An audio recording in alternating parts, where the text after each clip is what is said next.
comebacks. I mean, I don't see how it's really possible at this point. 7-1-5 on the Karma. She's already got a Leandries as well as the Morellonomicon. Yeah, she's really so going to be melting strong. through even the tank line, which is Gnar and Alistar. And their engage underneath these turrets is very strong as well. They've already got one dragon, so one more, and they're going to get the burn onto turrets. That'll definitely help them pull down these turrets. Something that we haven't talked about with some of the balance changes. We'll get some more time to talk about it later on in the tournament, but that's one of the major ones is with the dragons, they've changed it. So now when you auto attack the turrets, it burns for a slight amount and really helps with taking down the turrets. If you have somebody like Enrique burning away these turrets and apparently burning away the champions, it can really work out well. Now Fast Strafe, meanwhile, skirmishing with the blob in the bot lane. The 2v4. Will get the cell division popped, and I think they should be able to take that well. Fast Draft's like, nah, I'm going to take this. Malphite's going to be coming in right here. Now looking for maybe Armored Bears. He does have some safety, though. Mega Gnar not going to land. Spooky Ghost coming out. Fast Strafe trying to dash away, but that's the unstoppable force. Looking for Fast Rake, or Rake City, rather. He's going to end up going down. And now always Trigger trying to run away. Armored Bears should be able to catch up with this. Is the tether Ignite is down. Slow is down from Kevin. Like, Q doesn't land, but kill picked up nonetheless. Kevin in the base popping some spam.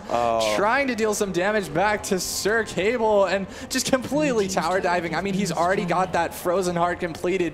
He can stay under these towers, well, not as long as he wants, but for a little while. Not only that, but earlier in the cast, we were talking about what itemization would this Xin Zhao be going for, and it actually looks like he opted for the Warrior enchant. And that is really, I think, what's making him be so weak. Yeah.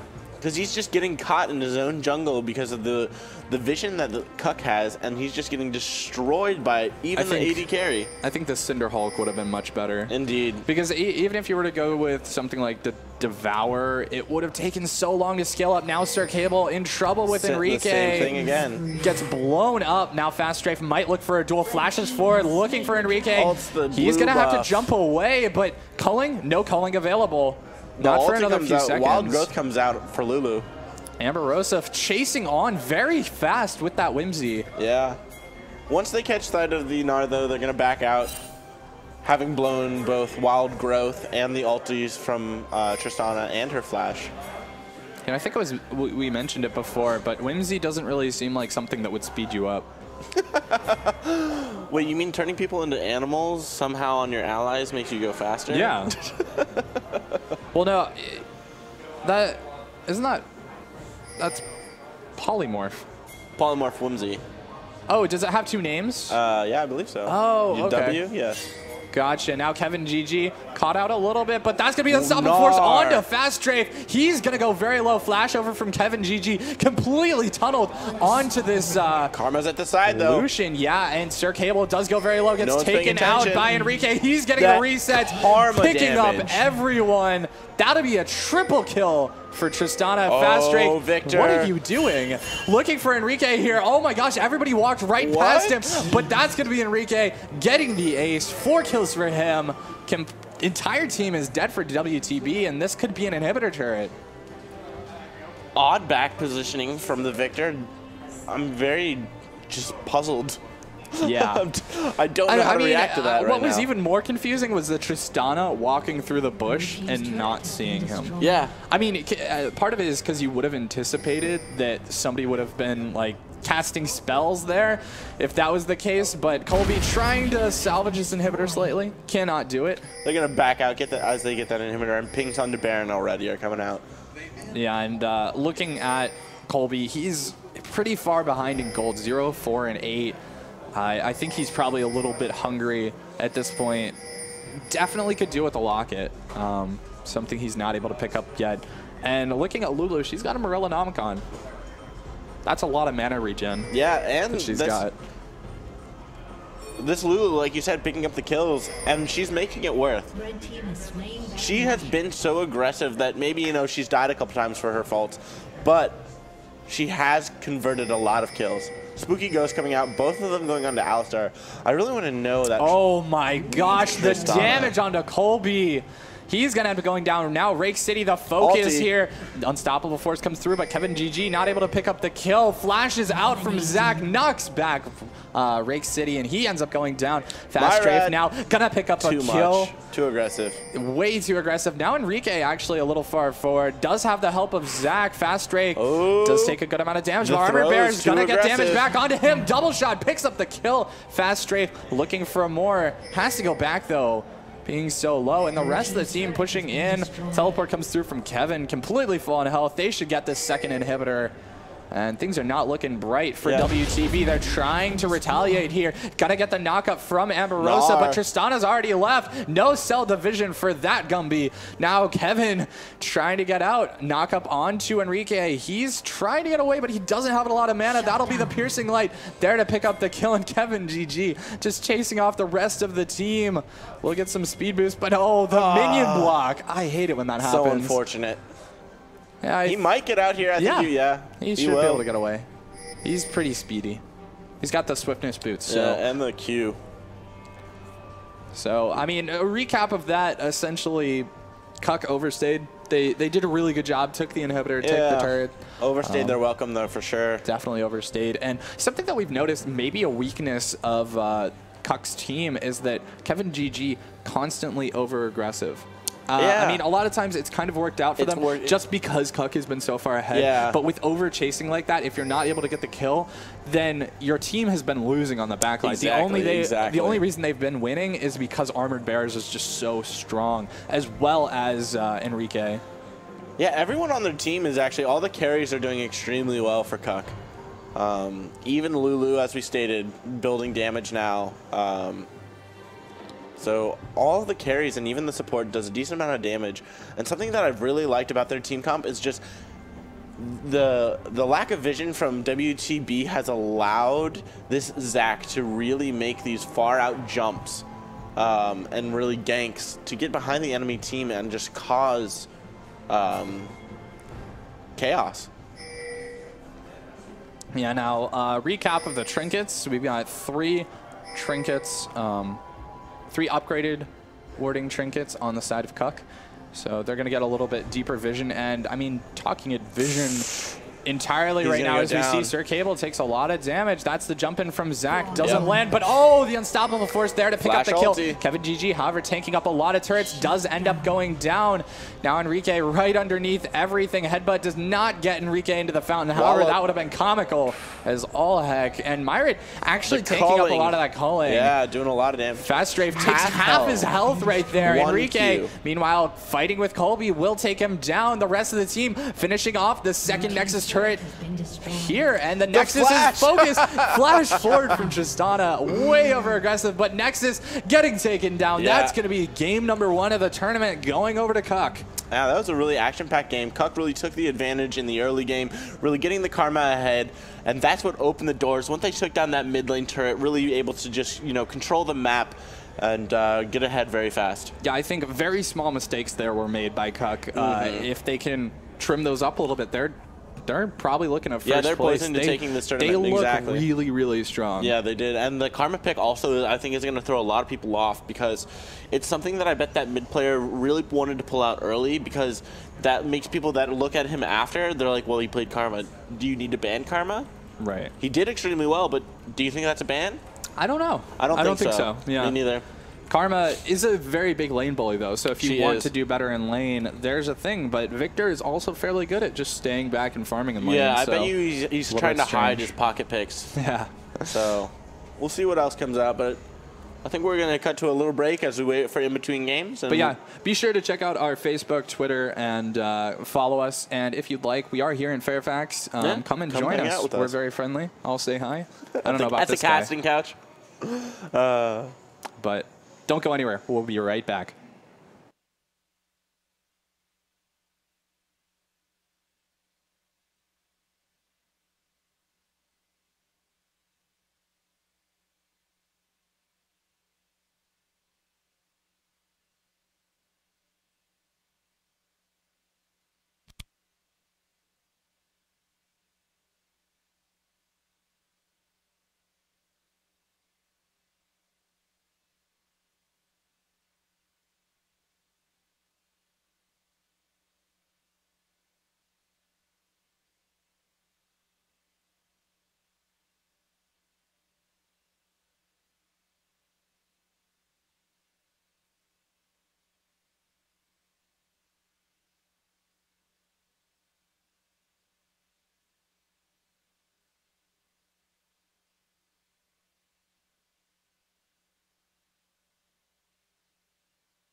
Nice.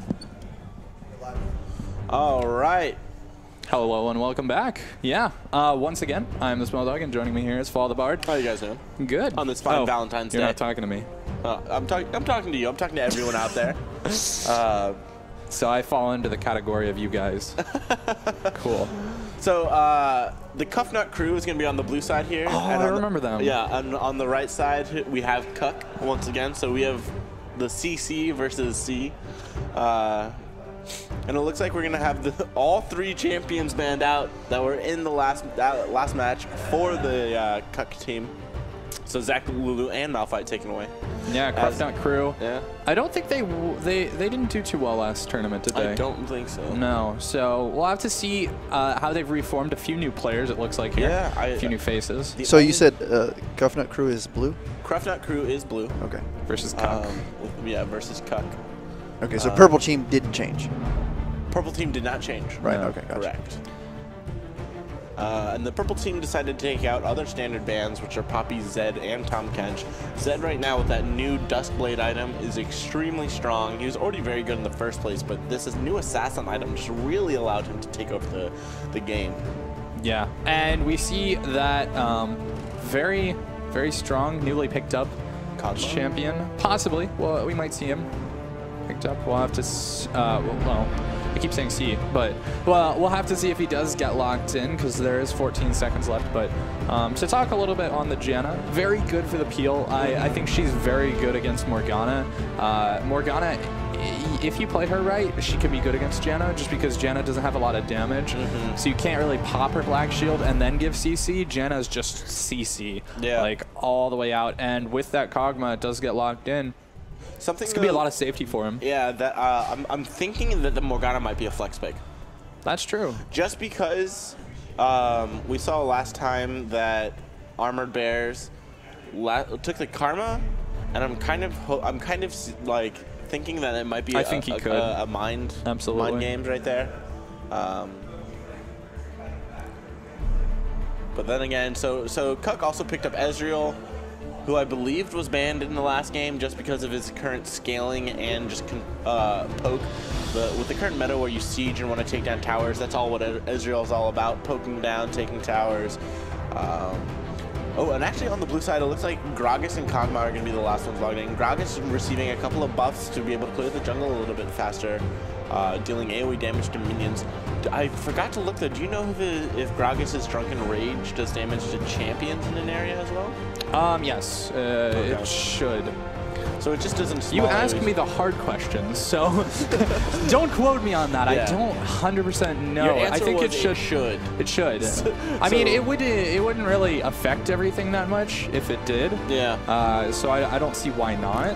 Yeah, and then just because it's a very small AoE. Yeah. That's something we should point out. It's less than his barrel. Yeah. Which his barrel is actually fairly large, but it is a very small AoE, which it's not really going to help with champions though. The main thing that'll help with champions is the drinking time. It's been reduced by 0.25 seconds, so he's going to be able to chug faster, get drunk faster, and smack him in the face with his head faster. And in turn, win the game faster. Yeah, and it was just always entertaining to watch someone get drunk and beat people faster. That's a terrible thing I just said. That's not true. Yeah, that is messed up, dude. In the virtual world. In video games, not. That is not what we're about here at the cave. We're about reform and and not only that, but it's Valentine's Day, so let's in the season of loving everybody. Yeah, and we might actually see some Valentine's Day skins today. I hope so. Kevin GG locked in the Fiora, so we could see. Is there a Valentine's Day? There is not. No. There's just so many girls that are like making a pose like Fiora does. Like they should, yeah. So once again, it looks like they're going to go, Cuck is going to pick up Karma for the mid lane, still trying to hide that. Morgana is going to be support. They have Nidalee and Ezreal, which in my opinion is one of the best combos to have right now. Nidalee, very early game jungler, able to take control of the whole entire map because of her creep clear, and just her mobility in bushes, being able to hop over walls, etc., etc. Just mobile out the wazoo. And it looks like there's no smite right now on the enemy team on Cruffnut. No. And Young Nomad, the The thing is about this is, unfortunately, we do have the summoner spells revealed, so what a lot of players will do is they'll change them at the last second just so that they make sure people aren't looking at the stream, watching for the summoner spells. I think we're going to have to have a remake. Oh, no, he switches it, like you said, at the last second. So it could be to prevent people from, you know, kind of sniping where people are going. But yeah, like you said, well, no, not like you said. We won't see the Morgana mid. We'll see the Karma mid once again, which should be pretty exciting. And Potato taking that Orianna, that's going to be a bit of a rough matchup. Orianna fairly safe in lane. However, Karma's definitely the bigger bully. Yeah. Not only that, but I'm going to be excited to watch the top lane, actually. Trundle versus Fiora. Trundle is actually one of the few champions who I feel like can take Fiora on if he can hold his own. If he falls behind and Fiora gets maybe one kill, she'll just take that lead and just run with it. Yeah, Trundle, one of my favorite champions, just because he's so brain dead. You can just stand there and constantly absorb health from dying minions. And then, of course, once you get your ulti, it's like, all right, well, I'm at half health. Now I'm at full health. Stats, there we go. So, I mean, Trundle is a very good champion, very easy to play, very opposite to Fiora. Fiora is a lot harder to play. I mean, she's easy once you're good at her. Like, she's a very easy champion in terms of, like, once you're a professional level player. However, earlier on, when you're kind of newer to the game, she's got a lot of different skills that you have to kind of master. Mechanics. There we go. And it's not always, you know, Fiora's one of those champions who, just because the ability is up, does not mean you have to use it. Using your riposte when there is a specific spell that you want to counter is really like holding it off. But how long do you want to hold that riposte for? That's kind of the trade-off that you're thinking of. Yeah, and I actually think Fiora is one of those really well-rounded champions because her E also slows attack speed. Yeah. So she's very good against Trundle if he gets something like the Blade of the Rune King. He can slow the attack speed there and completely... I mean, I think she can demolish Trundle if she gets a lead. Yeah, and then I'm also kind of interested to see how the Kog'Maw will work out for this team because I don't know if they watched the last game, but the Cuck was able to take control of the map very fast, and the Lucian in the last game, who was on WTB, did get was even with the Tristana, but was never able to make the plays to really pull his team ahead. Yeah. And so Kog'Maw is a team or AD carry who really relies on his team peeling for him. Yeah. And so Absolutely. I'm going to be interested to see his positioning and the damage output of the current state of this Kog'Maw. For sure. And while we're waiting here for just a little bit, I'd love to direct your attention to the Lovely Twitter and Facebook page. Go ahead and follow them, and you'll get constant updates on what our events are. We've got monthly we've got monthly League of Legends tournaments, weekly Hearthstone and Smash tournaments. Yeah. Come out and join us. We're all very friendly, or at least I can speak for myself. I am very friendly too. I mean, you were just talking about beating people's faces and like intoxicated. No, we can't. You need to talk about this. And that's at the Cave Fairfax, by the way. The Twitter is at the Cave Fairfax. At the Cave Fairfax. And the Facebook is the same. And we are located in Fairfax. No, right in University Mall, and University Mall also has been updated, so it's very new. Accessible. You can get here with a wheelchair as well. Yeah, in case. Very, very true. I would like to note the pile of throw up at the corner at the nail salon that's frozen on the sidewalk. I would not like to comment on that. Why would you bring that up? Because it was a mystery to me as I walked by it. It was frozen. I'd never seen an actual... Come here to the Fairfax Cave. We have throw up. The audience definitely can hear me. Oh, gosh. I mean, maybe they can answer it for me. Why is there a pile of frozen... There's going to be a George Mason student typing, "That was me" in Twitch chat. Right. But yeah, bad night. Can we get the triple view though, please? I'd like to. Or the game. And there's gonna be a pause. And a pause. Yep. So, yeah, if we could reorder the teams once again. Do you mind putting the support on the bottom? Yeah. Okay. That's the way I'm used to it. However you like it, baby. Thanks, baby. Bay. So, looking at the team comps though, I definitely. I think I'm leaning towards Cuck's team comp. Yeah, once again, same here. We're assuming Nidalee is the jungler. Nidalee is jungler. Okay. It's a very good siege comp. Yeah, and I do believe... Like, think about this Siege comp. You land a Binding, you land a Spear, you land a Soul Flare, you land a Mystic Shot, or True Shot Barrage. You land everything if you land a Binding. Not only that, but they could even almost tower dive with no tank, because if Fiora is able to put her ultimate on someone that's about to die, even with them just sieging under the tower, that heal is going to proc, and it heals a ridiculous amount if you can stay in it. So early level 1s here. All of Cuck have grouped up. They're headed towards the entrance here, but good pink ward by Torbear should deter any kind of invade.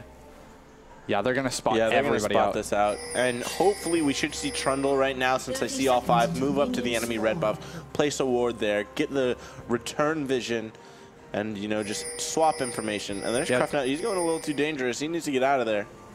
Trundle the already flash binding misses. Yeah. So that should be, if I was Gragas right now, I would be heading towards the top. Oh yeah, Trundle and Gragas need swapped. Either that or they need to, Gragas needs to start his red buff. He's going to be spotted right now. He's going to just seems to the Gragas and the Trundle. Yeah, Gragas' jungle. Por favor. Although Trundle isn't a bad jungler. He's not. That's something that I've kind of seen. And I mean, a lot of it comes from his passive, again, killing such high health minions. Especially the Scuttle Crabs later on. They will heal you for a lot of health. Yeah, because the passive on the Trailblazer, or the knife that you start with, where you get health. Well, no. What I mean is, since they have so much health, when Trundle kills something or is near enemy thing that dies, he gains health back a percentage of his health. But also every time you auto attack a minion with the first jungle item, you get. But what I'm saying is, since the Scuttle Crabs get so high in health, once you kill them, it's like you gain like a quarter of your health back. It's the same thing with like when you kill Baron. Have you ever done that when you're playing Trundle? No. It's crazy. Oh, but a lot of damage in the bot lane. Enrique actually putting back a good amount, but a decent amount of trades. That changed for the attack speed for Kog'Maw. I mean, Cuck is going to have to remember this. The base damage on the W is really what did it.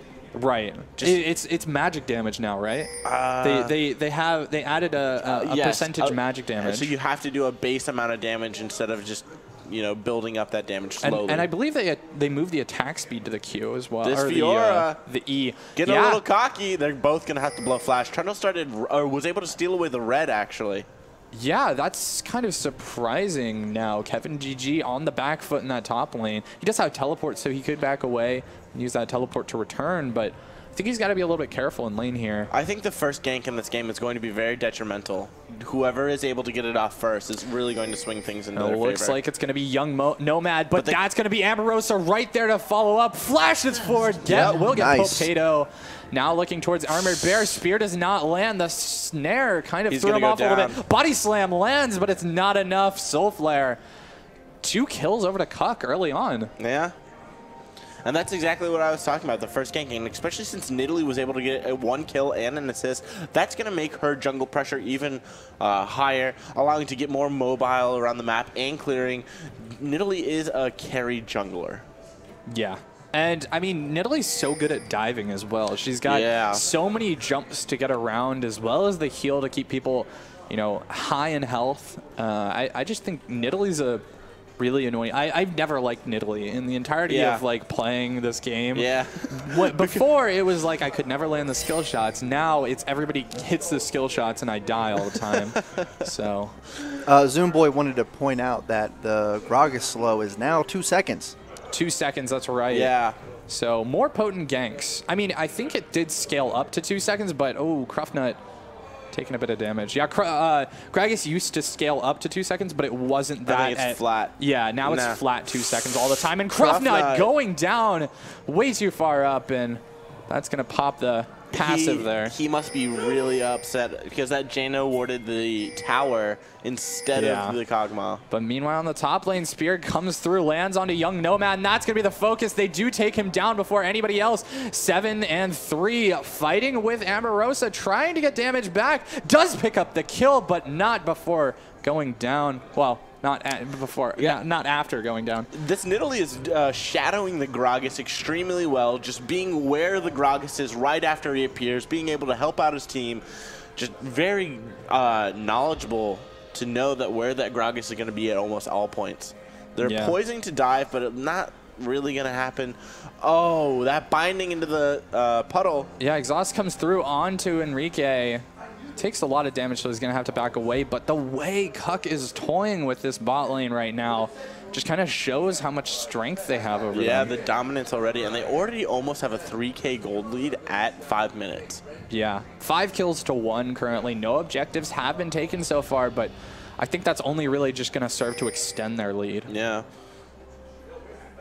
And hey, we get to see the Valentine skin, you know, the Orianna. That's true. The Orianna, that's the one.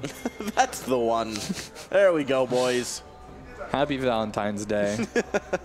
Torbear, nice little sidestep there. Kind of dodging out. But, I mean, we look at this bot lane, only one person has gone back yet, and that is Cruffnut due to an unfortunate mistake. And I'm also interested that he bought a second Doran's Blade in the current. That means he really wants to try to survive this lane phase better. He probably didn't have a lot of mana, and he does really probably feel behind at this point. He's already 10 CS down, and I think that's really kind of where Cruffnut Crew's power is in Cruffnut himself. Yeah. And, I mean, I kind of understand that, but at the same time, in the current state where you can buy longswords for every item almost. Ooh. A duel coming out here in the top lane. Yeah, Grand Challenge has been popped. Heal comes out, but Kevin GG isn't favoring it due to that subjugate. He's puts back a little bit of damage, and they're about even in health. I think about 100 more on Trundle. Undying Grasp with Trundle just makes him so, you know... Yeah, and he's going to be able to sustain a lot better. Deceivingly tanky. Oh, young Nomad does get locked up here. Soul Flare comes through. Not quite enough damage just yet, but one more auto attack will do it. Armored Bears picks himself up a second kill. You know what that's very interesting is they find ways to combo this Karma with a lot of the other heroes. Last time it was Zac and Malphite. This time it's Morgana. Morgana's going to be having a scrap there in the jungle. Meanwhile, for a tower dive. Dive comes through. Kill picked up. Amberosa able to jump his way out. Yeah. And just like you said, Nidalee being such a good tower diver. Yeah. And she's not even tanky is the thing, but just because she has so many resets on that hop. She didn't really have to do much in that top lane. Just hop right in, takes it down, and gets out. Potato now so much focus onto him. He's got to be watching for these soul flares as well as the bindings coming over the wall. Takes a lot of damage. Flash forward, ignite. That's going to be the puddle coming down. Shield is there, but Potato's got to run away. Binding. The tip of the binding just takes her down. Just the tip. And Kevin GG left to run away in the top lane as he's taken so much of his health bar. Can't really stick around. 7 out of 3 seems to be dominating that lane quite a bit. However, we don't really see it in the CS just yet. Interesting to see that the supports have roamed mid and are staying there. Morgana has been hovering around mid for the past 3 minutes. That was kind of the mistake of Torbear, though. He saw Morgana hovering that mid lane. He didn't really get a lot of vision down, and Morgana just stayed there. Yeah. And that was what killed, eventually what killed Potato. The Grand Challenge once again going down. Another scrap in the top lane. Fiora's going to have to go flash out, though. Yeah, meanwhile, in the bot lane, that's going to be a great Howling Gale to interrupt. Amberosa looking for Torbear. True Shot Barrage comes through, and that's the kill picked up by young Nomad. Very well played. Nidalee also had to flash, I believe, to get... Yeah, she had to flash for the initial pounce. Kevin GG in the top lane. Meanwhile, going to be running back the turret kite. And kill picked up for Kevin GG. What a little scrap duel. How unfortunate. Yeah, you know, those are Armored Bears. Is he going to be able to 1v1 the Orianna? He might just chase this down. I think you're right. Nair will come out. Soul Flares to follow. Flashes the Shockwave. Ignite is down as well. One more Soul Flare. Potato goes down for the third time of the game. Yeah, he's really having a hard time surviving this mid lane with the constant pressure from both Morgana and Nidalee. Yeah, and one thing we have to note about Ezreal is his True Shot Barrage. The cooldown was raised last patch, correct? Which was necessary. Yes, it definitely was. I don't think it hurt him too bad, but he will have to be a little bit more picky about when he throws it now. Yep. And I really feel like this bot lane pretty soon, if they're able to lock somebody up with a binding, they're pretty much dead with all the skill shots that Ezreal can throw out and all the damage he's going to have. Morgana's binding actually does a decent amount of damage. Yeah, it looks like Enrique is not being too picky with his true shot barrages. I'm gonna be really interested to see the build path that Myrad goes, just because last game on his Lulu he was extremely aggressive, and with Morgana, if your team can get ahead, you can really be a mediocre damage dealer for your team. By the way, I gotta say, shoutouts to Myrad because he just hit Challenger. Nice. Oh wow. That would explain these bindings. Yeah. Sick bindings, bro. Challenger level bindings. Are you the challenger? Is he? I think he is. But meanwhile, Grand Challenge in the top lane, 7 out of 3, looking for this fight. But oh, Kevin just barely not gonna get the kill. Dude, these top lane duels are very entertaining. Down. It's just the bloodiest. This is one of the bloodiest games I think that we'll be casting. Yeah, kill for Dragon though. Amberosa was able to pick that up, and Torbear left to run away. Jump comes through, but great Howling Gales so far. There's so many things that you can stop with Jaina's Howling Gale. I really like it. That's why she's consistently had one of the highest win rates out of any champion, just because she counters almost everybody, but that's going to have to wait. Potato getting locked up, does get snared. Armored Bears is looking for it, but explosive cask to knock Armored Bears back. A young Nomad takes so much damage. The Ignite is down, not quite enough. I don't think that was Ignite either. It was Morellonomicon. I'm surprised that Armored Bear was able to get out of that alive. I thought for sure he was going to go down with that 3-man gank. I mean, he just does not care. I mean, he's an Armored Bear, for goodness sake. Like, those things are ridiculous. Yeah, they are. Bear Cavalry, talk about. Sejuani only knows about that. Kevin GG chasing down onto 3 out of 7, does get the reset on the Q and picks up the kill. Yeah, I mean, Fiora is very good at chasing. As long as she can land her Q and actually hit something, then she'll be able to. Yeah, it'll cooldown will be much enhanced. So Kog'Maw picking up the items to build a Gensu's Rage Blade.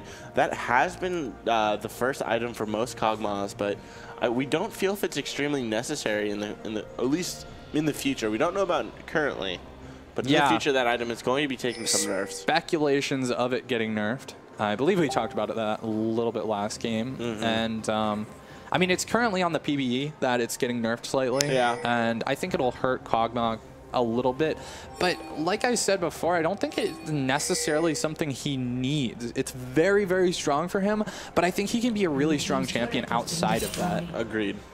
Maybe not pro competitive play. That's speculation that I'll leave up to the pro analysts, but I definitely could see it being played in this tournament as we see Potato running the wrong way, and he's going to get taken down. Amberosa easily picking up that kill. Now young Nomad gets binded up, and Enrique looking for the 2v1 in the bot lane. Cruffnut taking a bit of damage, but that spear would have hurt.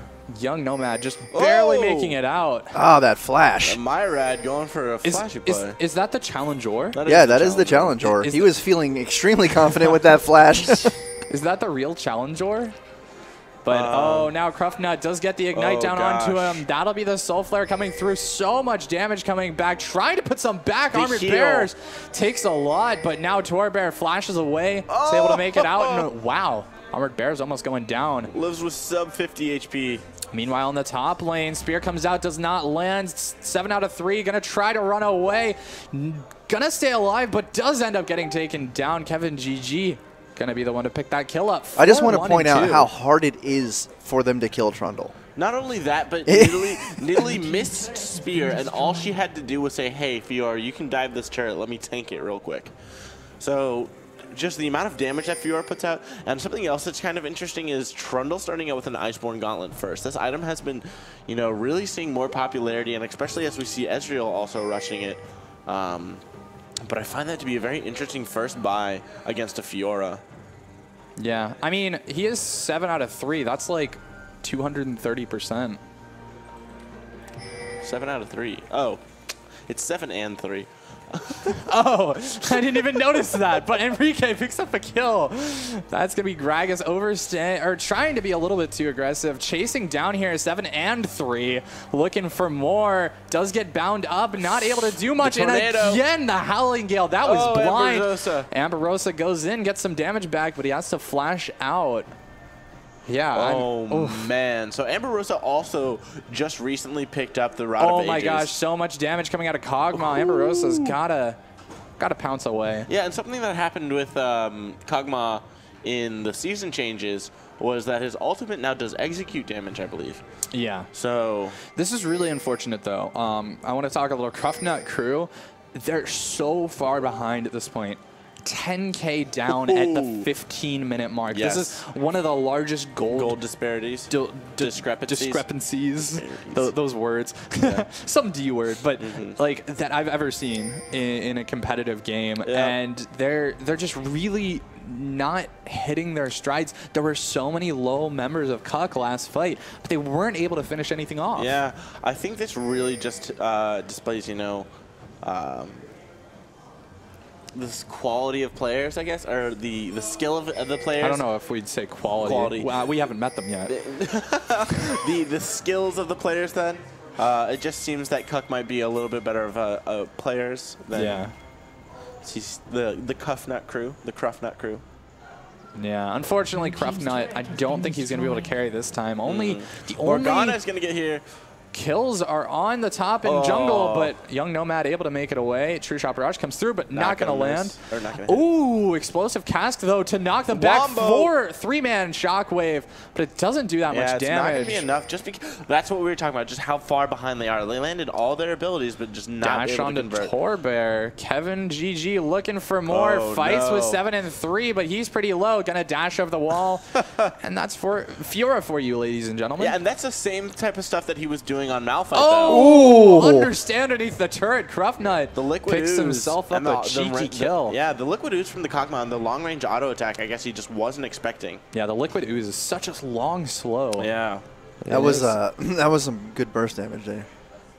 Yeah, good job, turret.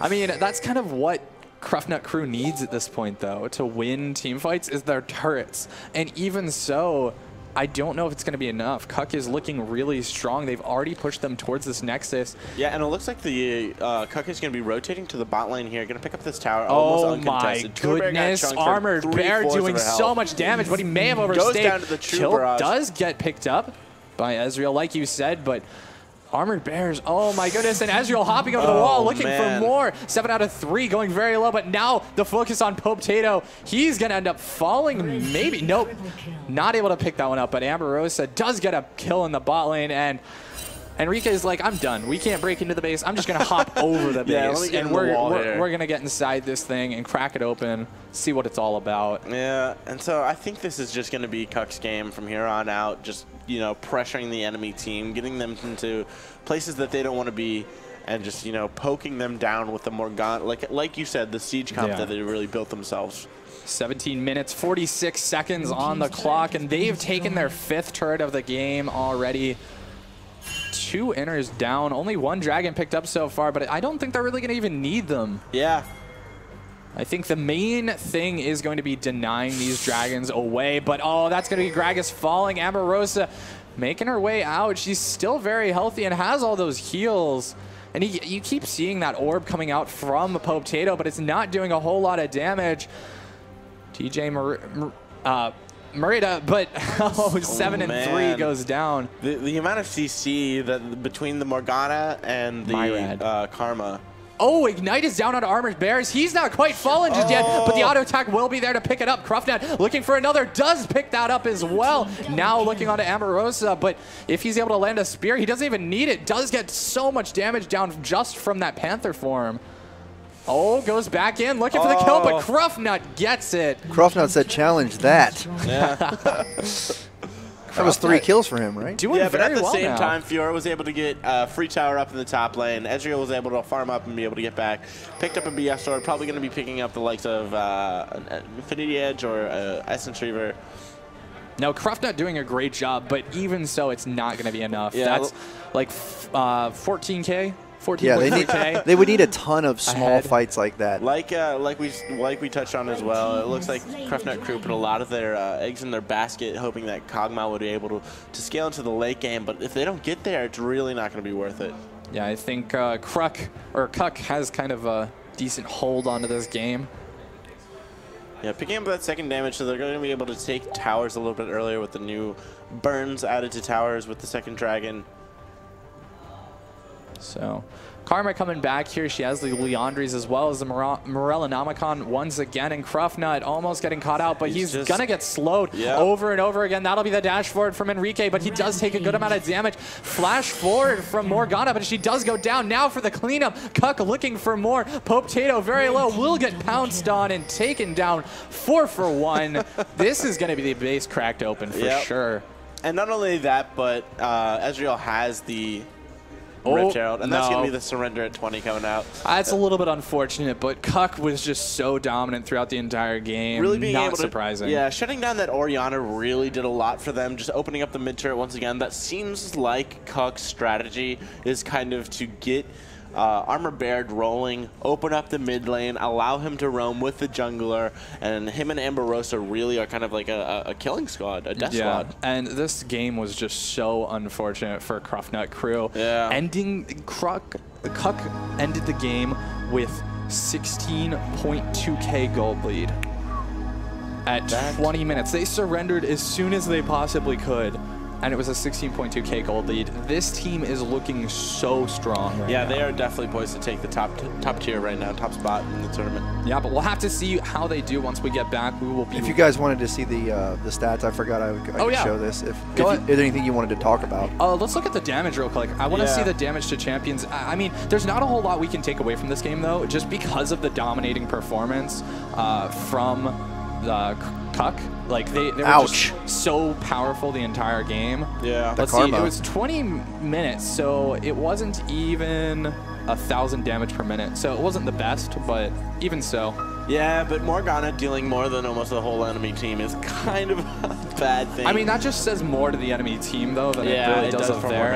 Unfortunately, the skill level, I just don't think it was quite matched up. It was not, for sure. Unfortunate happenstance, but we'll be back with another game, action-packed here in a couple of minutes. Yeah, don't go anywhere.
Hello and welcome back here to the Cave Fairfax. I am the Small Dog, and joining me here on the casting couch is Follow the Bard. Happy Valentine's Day, everyone.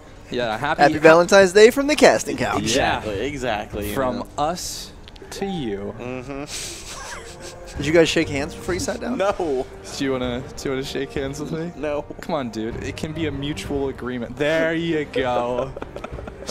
But yeah, we are going to get into picks and bans once again. And this is actually the semifinals. We watched the first game. This is going to be the second game of the semifinals here. Cuck on the blue side now and Cruffnut Crew on the red. Yep. Let's see if Cruffnut Crew this time can draft themselves a better team. Hopefully they can play something that's a little bit more aggressive, I'm hoping.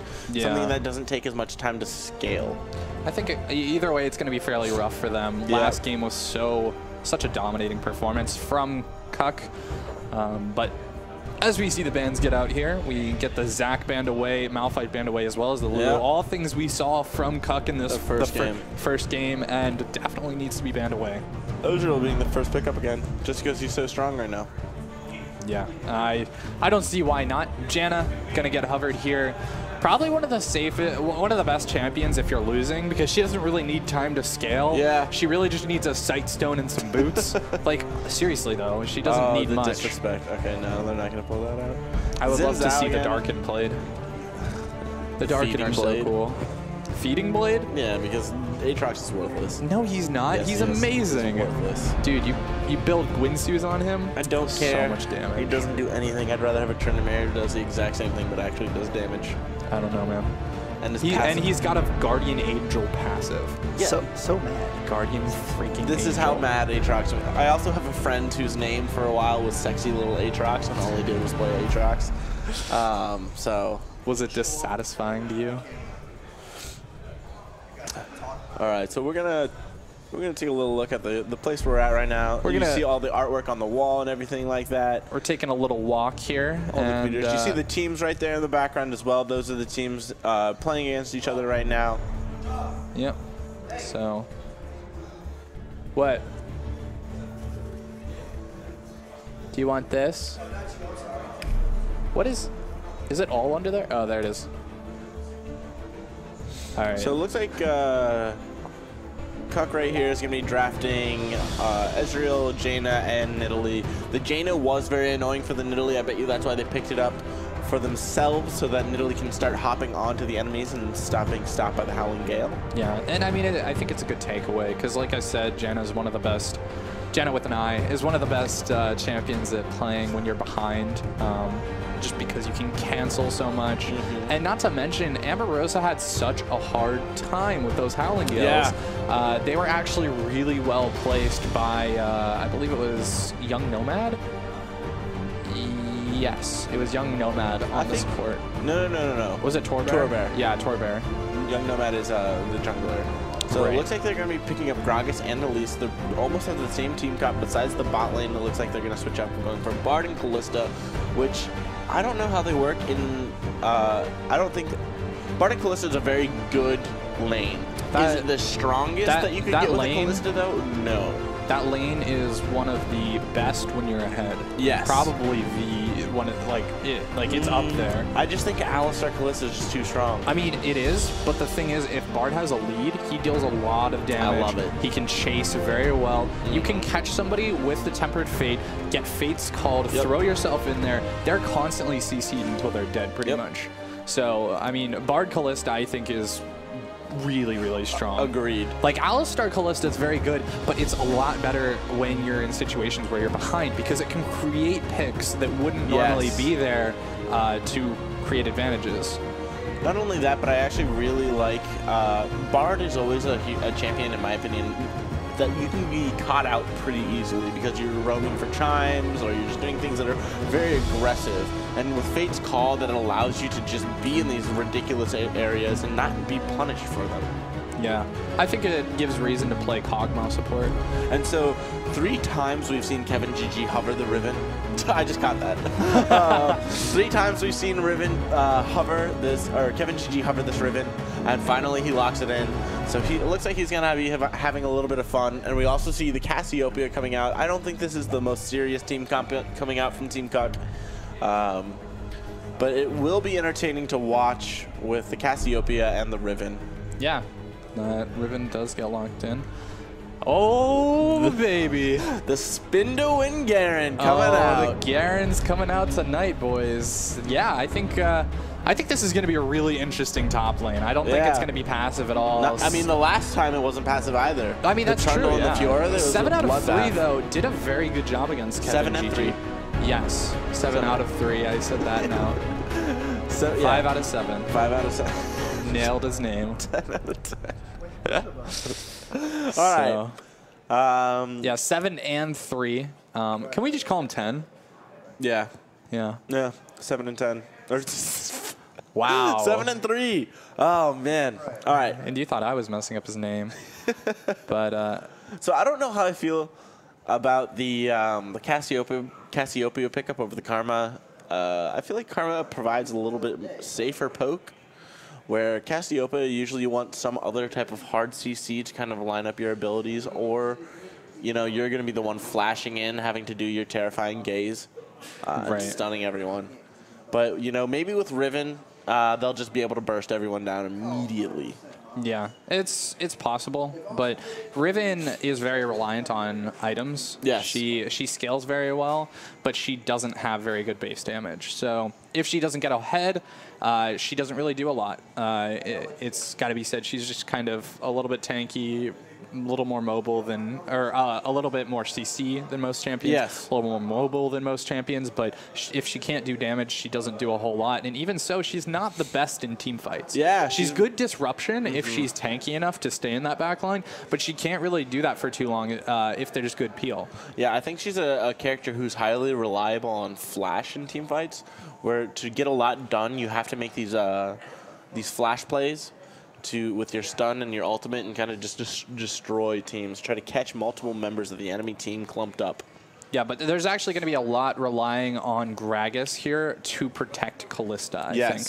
Because there's no hard CC out of Bard. You cannot just point and click or land a skill shot and CC somebody. There's actually no hard CC besides the Gragas Belly Slam really coming out from the Cruffnet crew. Well, the major thing that I'm going to be looking for is the explosive cask to keep Kalista safe. Yeah, but what do you think is the best, like, combination of spells? If Riven jumps on Kalista, you throw the cask to get Riven away. Yeah, but let's say like your Cruffnet it's the same crew, as having like a monsoon, a small monsoon. Yeah. But your Cruffnet crew, you use the Tempered Fate to make a pick, and you now have 3 to 2 people clumped up in a. See, what is the best combination? I'm not saying like that. No, I know, but I'm trying to speculate here. Okay. Because if you catch. Well, what do you think? I would think that it would be Tempered Fate into the Bear's Q into a Shockwave. Instead of the explosive cast is going to be interesting to see how he uses it. Like the versatility or how versatile Gragas really is, being able to engage, catch people off, disengage, belly slam. He does provide just a lot of CC for the team to be able to make their plays. But you know, like we were talking about last time, where do you hold these spells and when do you want to use them? Yeah. That is really going to be the determining factor in his play. But again, I mean, the team that we see drafted here, it looks like pretty much exactly what they went for last time. Very good siege and split push. Riven not going to be necessarily the best split pusher because she doesn't have teleport, but even so, I mean, that's pretty much her role at this point, is to win lane and build strength through that. It's reliant on how that top lane goes. I think that's going to determine the rest of the map here for Cup. Yeah, and like we saw last game, the top lane was very scrappy. So, producer, Jason. But yeah, the top lane was very scrappy. So her taking Ignite means that she really wants to win that top lane even faster. Oh, gotcha. I just wanted to make sure you knew it was loading in. Gotcha. But so yeah, I don't know. I like the team fight presence from Cruffnet a little bit better, but even so, just the raw skill coming out from Cuck, I think that's gonna be the win there. Yeah, it's really gonna get them the victory. Almost surely. Not only that, but CLG Ambergosa was able to very well follow the Gragas in his jungle pathing and just be able to counter gank everything that he was able to do. That's really something that set him ahead of the enemy team, or was able to help his whole team just, you know, get ahead very early. Right. So we see Heartseeker Orianna once again. Happy Favorite Valentine's Day. I didn't know that. I didn't notice that camera had bugged out. You see how it goes beyond the border there? Oh yeah. Yeah, that's what I need to fix. I didn't notice that. I see. Yeah, I'll fix it as soon as we go into the game here. Oh yeah, and I would love to remind you guys once again to go ahead and follow our Facebook, Twitter. We have an Instagram too. Yeah. I didn't realize that. But that is at the Cave of Fairfax. You can follow us on Twitter, and if you'd love to, you know, head on down. Come visit us here at University Mall. We have other shops, you know, as well.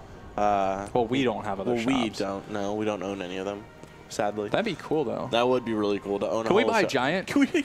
1 second, we're buying Giant. Hold on a second, I gotta call him. We're calling Giant. Hey guys, how much for your entire store? Yeah, just the one at University Mall, though. I think the mall would actually have more to say about that than Giant. Like, Giant would be like, how much are you offering? Yeah. 30 seconds until minions spawn. But, yep. And so standard starts here, again from Cuck. They didn't actually make any aggressive invades this time.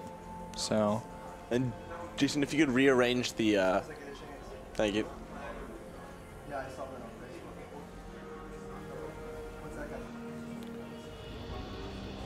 So a bit of frames lost here, unfortunately. We'll fix that. So how do you feel about Jaina taking Ignite over Exhaust? I think it's good. I think depending on what team you're against, you should almost always take Ignite over Exhaust on a support just because of the level 2 pressure. Jen is actually very, very good at level 2, and a lot of times people underestimate how much damage somebody like that can do. Yeah, especially if they take hybrid penetration in their runes. The auto attacks with the shield. Well, even so, I take full AP. I take attack. Attack speed? Attack reds. Yeah.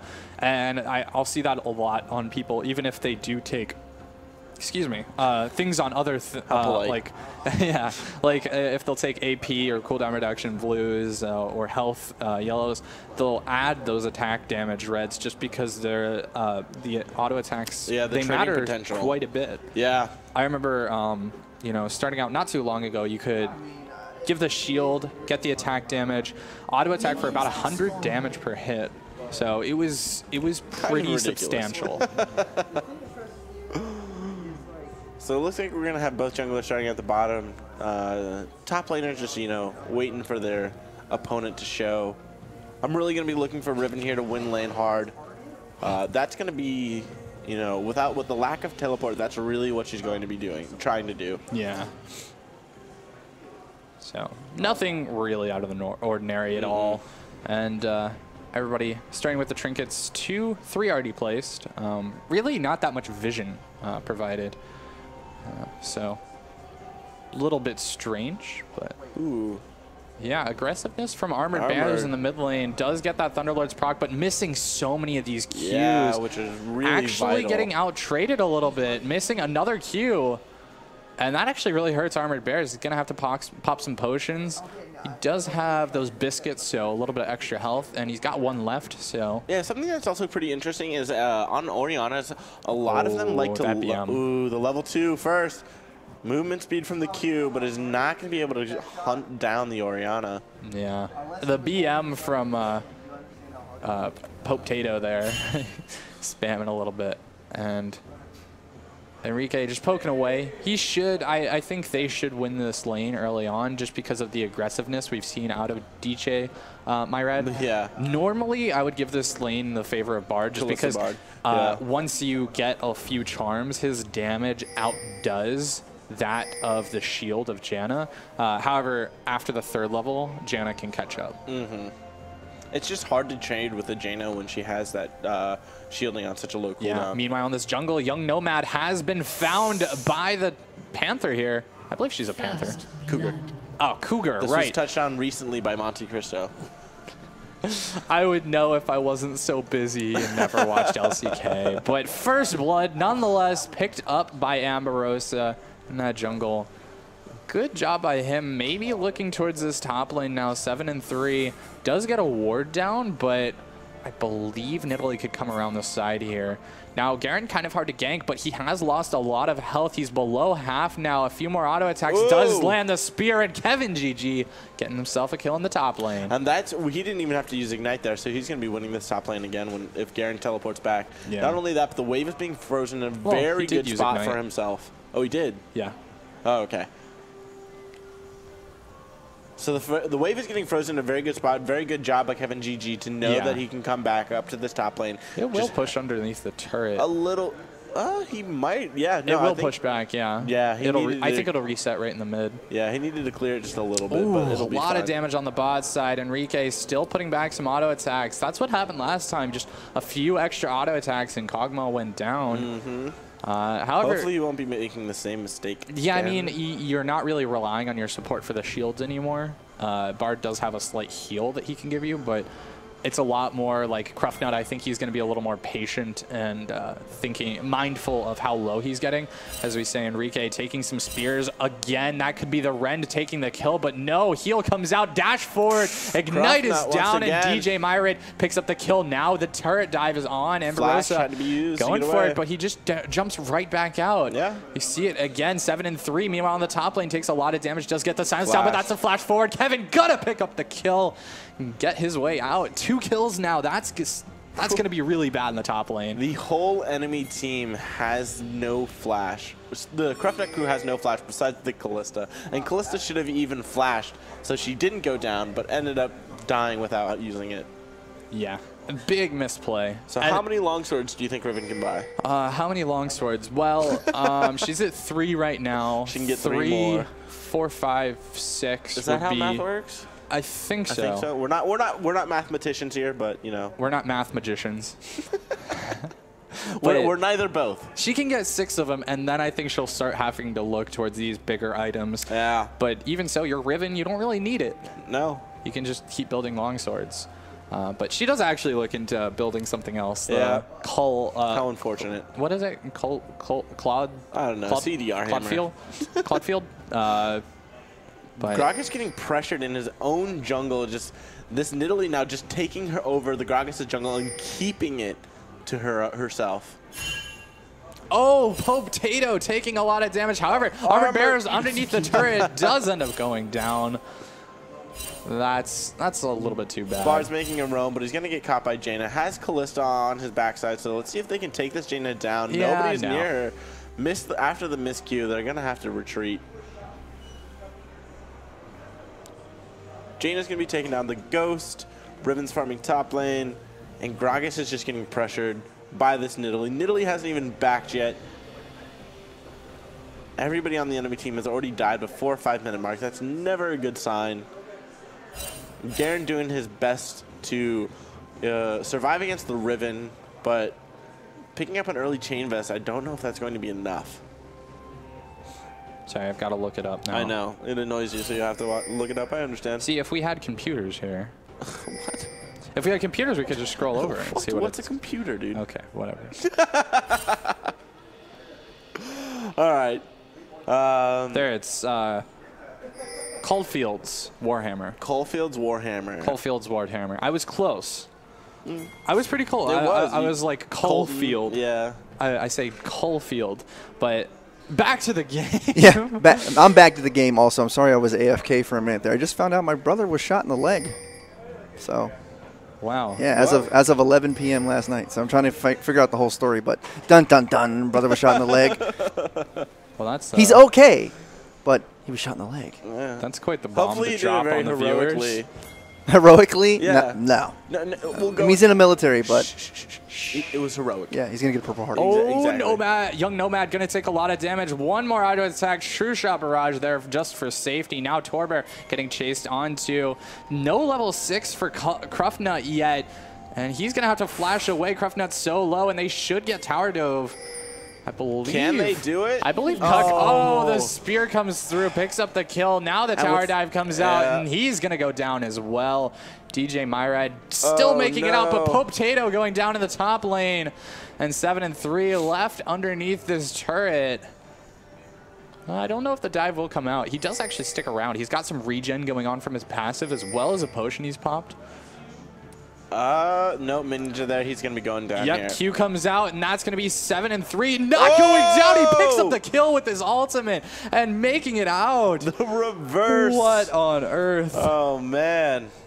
And Armor Bear didn't have the mana either to continue to follow up after he had to get out of the tower. The silence from Garen is so good against People underestimate it all the time. It's so good against Riven. Able to get that kill and make it out. And Nidalee, once again, living in the enemy's jungler. Gragas going to try to come around here, but it's already gone, that red buff. That's just how fast she clears. Oh, my gosh. That's going to be gone before he can even get over there. Amberosa is just toying with young Nomad right now. Yeah, just really, you know, forcing him to play to her tune, if that made sense.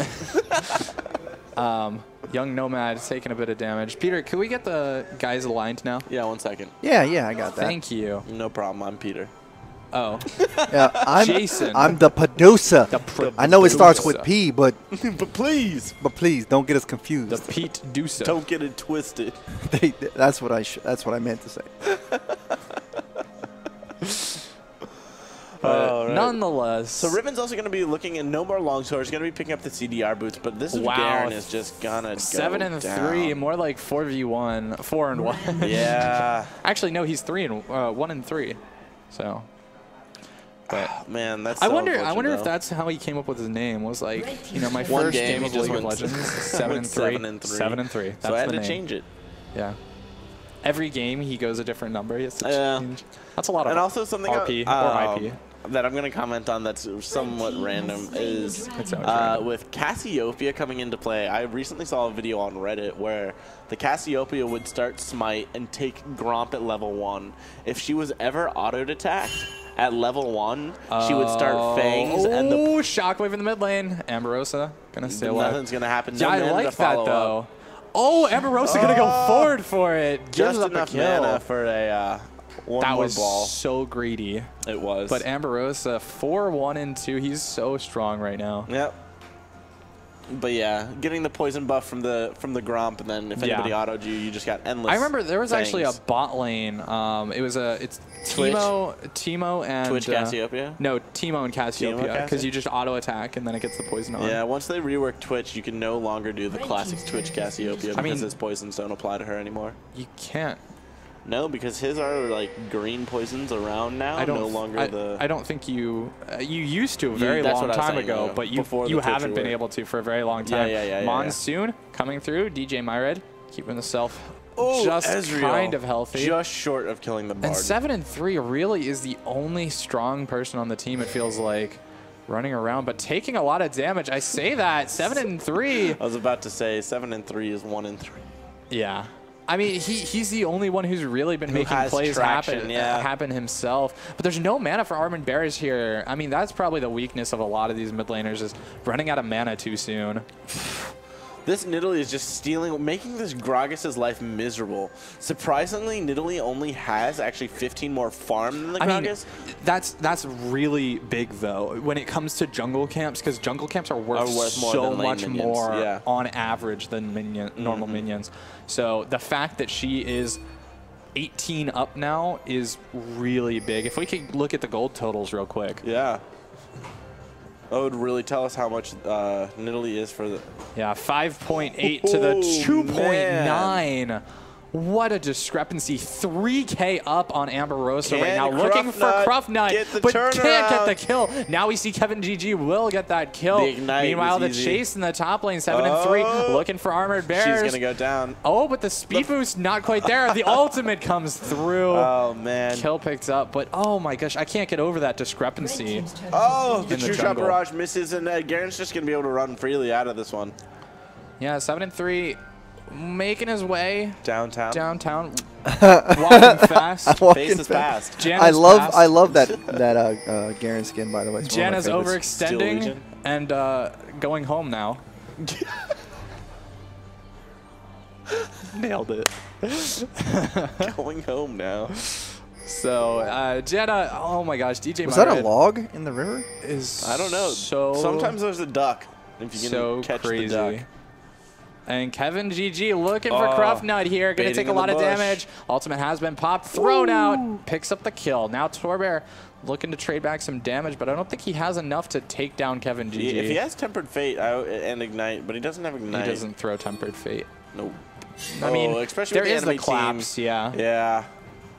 Oh, cuck. Just the tip misses. Amberosa is just so crazy strong. Gets the Rod of Ages for whatever reason. We saw Nidalee banned out in the first game against him, and now you can really understand why.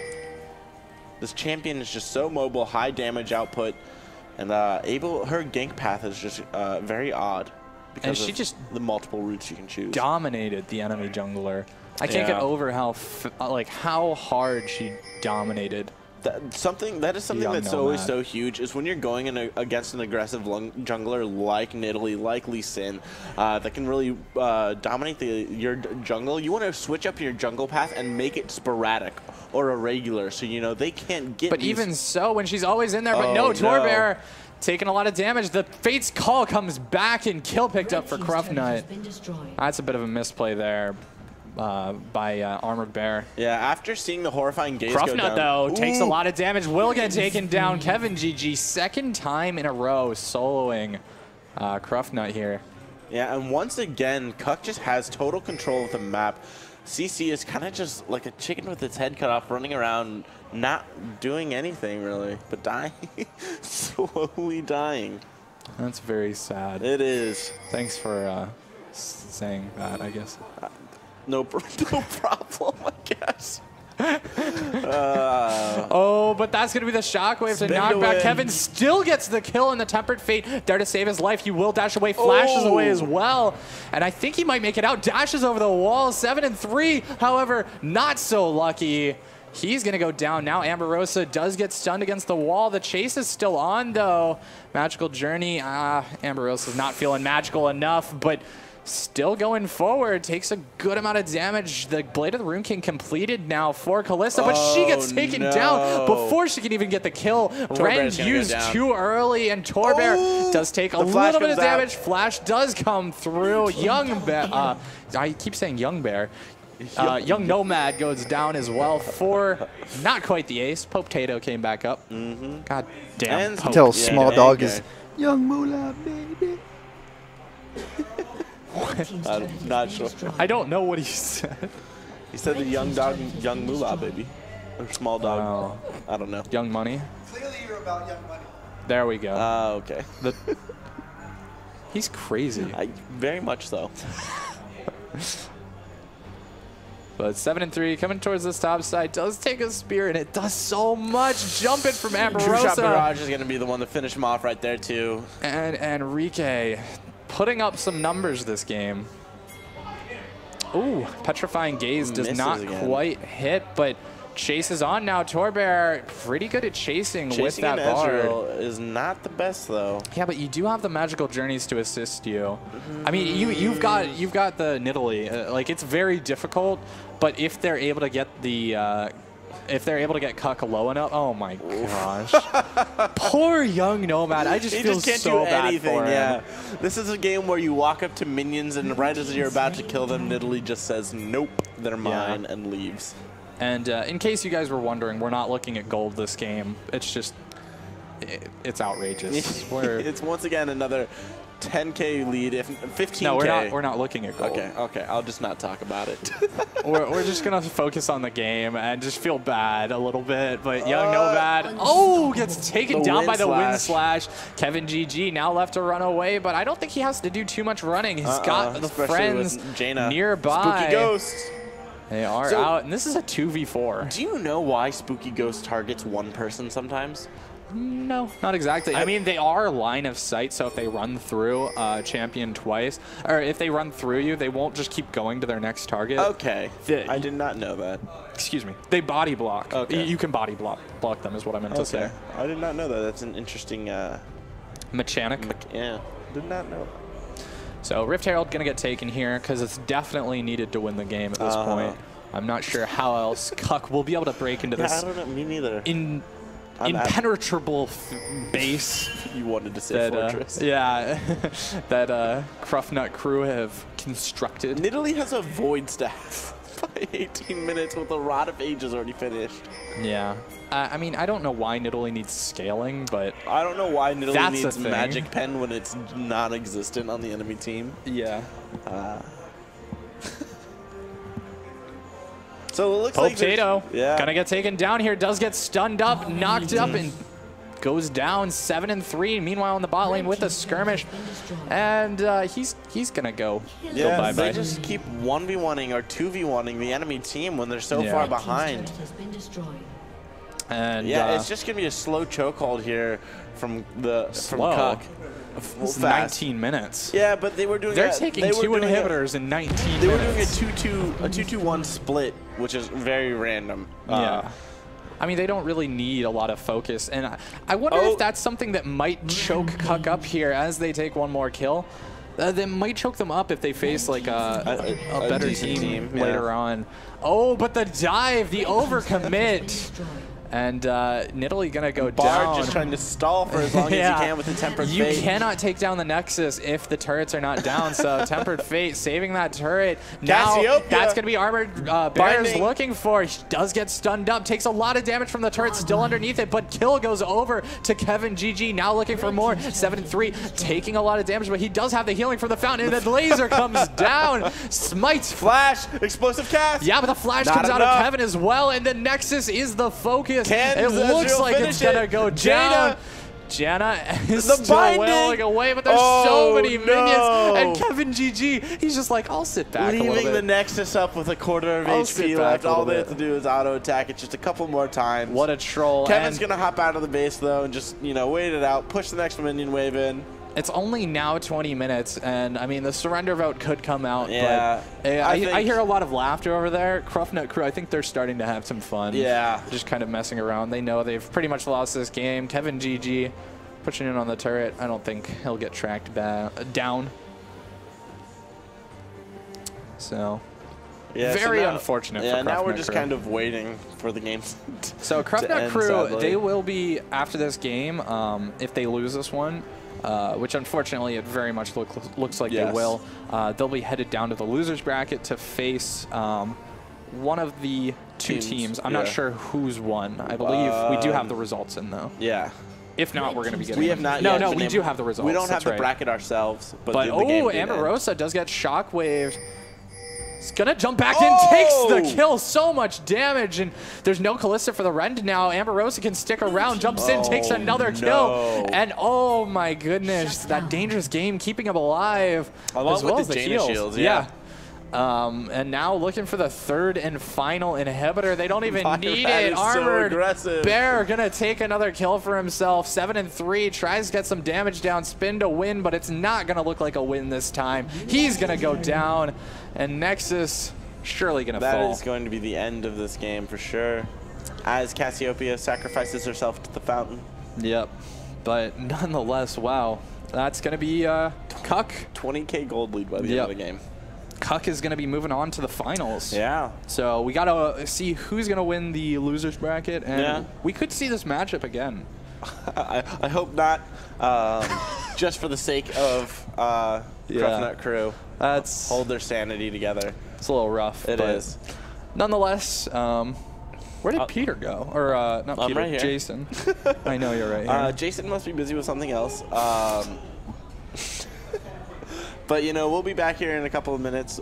Getting into the next game should be fast because the other team should be already done. So they should be hopping into lobby here in just a second, and we'll find our producer and Yeah. find out what happened to him. I think we're gonna go to a break. And, Even though we might not have break on the screen, we are Yep. going to take a small break real and quick. we'll be back in just a few minutes, guys. Don't go anywhere.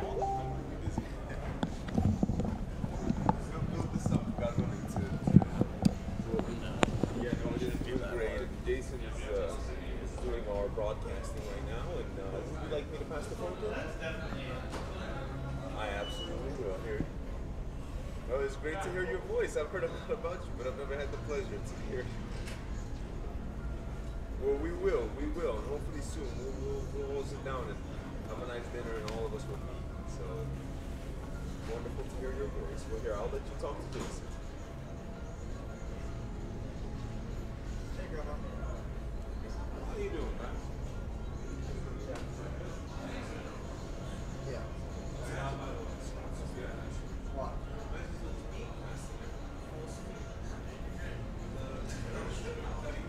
I'd be like, yo, that Yeah, but I want to know.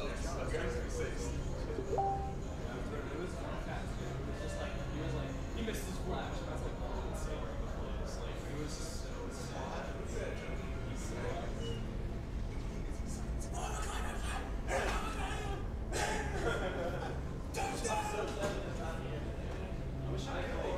Why isn't it? I think it's his team back out. like I would yell more, but like my voice. I'm telling you, there's no way in hell he shot himself.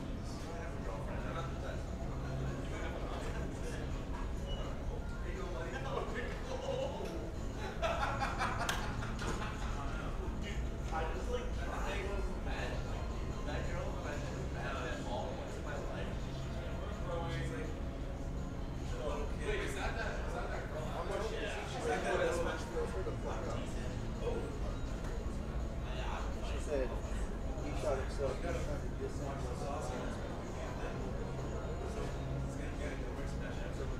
I mean, I just don't like to say I'm good just because like I'm decent, but I'm not as good as like I don't want to say I'm good because there's like a lot. I don't know what the fuck I'm doing. I was hoping he was gonna say, nah, it sucks. This is like really exciting. Yeah, all three of us are playing. Okay, this sucks. Because I down me off the edge. Oh, dude. I watch streams, so I try to duplicate what they do, but I always do it wrong. Except, Luis? Yeah. I got yesterday, where I kicked him out, and then I double dunk, and then I fucking down beat him with and I still caught the ledge. And then Mike was sitting next to me. Mike was like, but I had no idea how I did it. That's always the best thing. It's when you act like you did that on purpose, but in reality you have no idea how. Yeah. You have no idea how to go.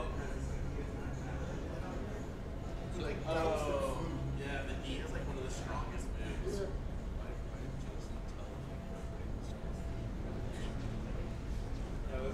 That one Pokemon stage, like, on the platform, just like went up, and I died from it. And then like he was like laughing at me. He was like, what an idiot. And then the water like came and washed him out. The platform went up, and I'm like, Scotty, you suck, and then just a stream of water. I'm like, where am I going? And I hate it that when you die, it makes it so dramatic. And that bolt into I hate that map though, because like that's the same map where like the two swords come down in the middle, right? And then there's that metal bit, and then you just fucking duke it out in the center. I know, Omega, I can. Yeah, same. No, I can't. Freaking hilarious. Or the one with the room. Dude, you're like I want to play.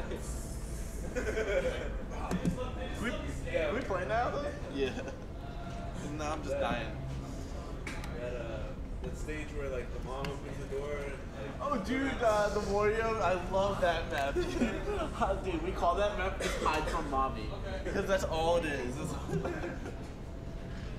I was like, careful, self. Like, get out of the red area. He's like, what area? It's kind of hard to realize like what you're talking about until it happens. He's like, oh, what the fuck is that? Mama got you. Dude, Bayonetta's retarded. The fact that her counter can combo into every single one of her spells. Well, no, yeah, her counter was slowly moving. Yeah. So just drop the foot down and you're dead. No, well, I've also seen that you can get almost two attacks into the whole duration of that fucking stun or counter. You can if you're good. Yeah. You have to time it. It's like Jigglypuff's. Down B. The Yeah, like you have to just time it, right? Oh, and you killed me with Jigglypuff. You put me to sleep and then sat on me. I feel like Jigglypuff is just one of the most disrespectful characters. Because it's just a fucking pink cotton ball murdering you. Pretty much. Pac-Man is the most annoying. I don't know, the villager. The village is a piece Just because he's like, his moves don't look like they should hurt you. It's just like a fucking slingshot and like a fucking, I don't know. Yeah. And the tree, like. The only thing that actually looks like it should hurt is the bowling ball. But if you kill someone with the bowling ball, it's hilarious. I've been killed by the bowling ball while he was just holding it. Yeah, you can also toss it off the ledge.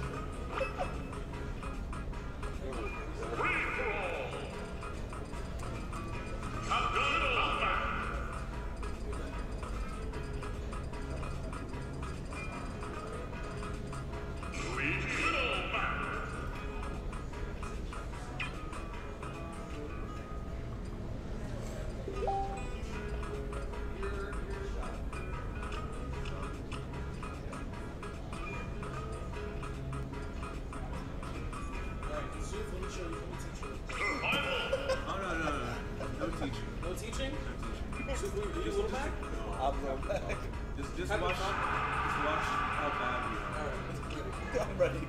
Yo, And then you Go, nope. Press whoever's doing the press X.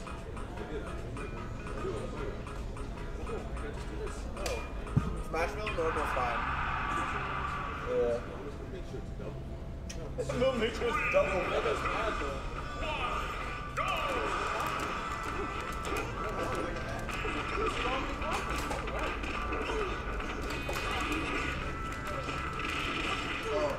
Yeah, that's all like, yeah, more C-stick. Yeah, more C-stick, little back. Hey! You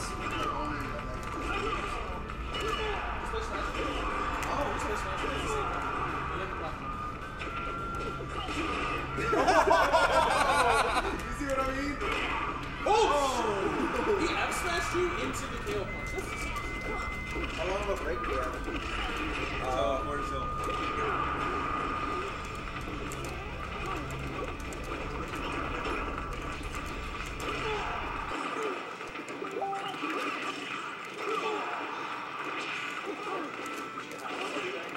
Where instead of like you add time to it, Oh, that's my face.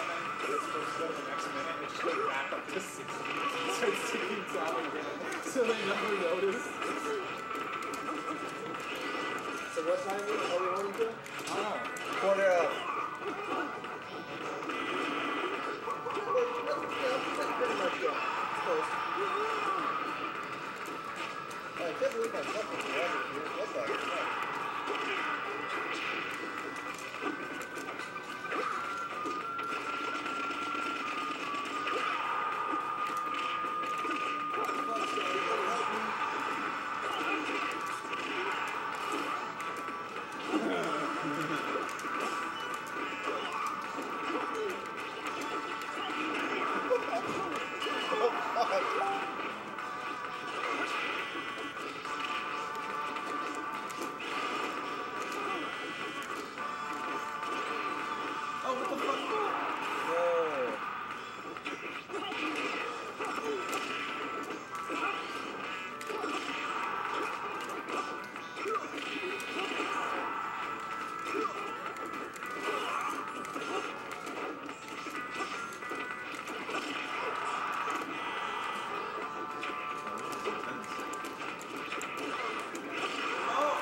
I should have committed suicide at the time.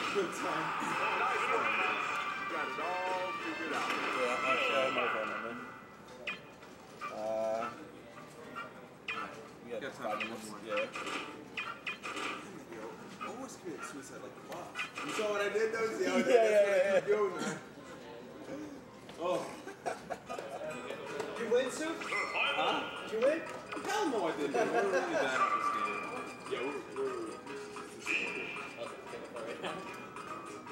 Are we good? Not really. I don't play Smash Bros. Yeah, you can join in real quick. Yeah? If you two-shot me, I'm gonna be sassy. I don't know how to two-shot people. Gotta probably start Yeah, I haven't learned yet. I don't know what heck. This is an N64, the one-touch kills. Let me fix this up. You guys play one more game so I can. Alright. Like Omar. All of them. Oh, my fault. Omar, too. Omar.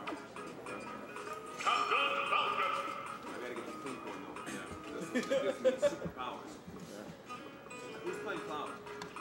Who's playing Peach? Yeah. Yeah, she is. I mean, he's just oh god, he's playing Cord.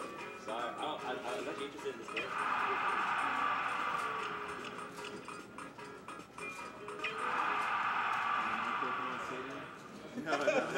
No more water.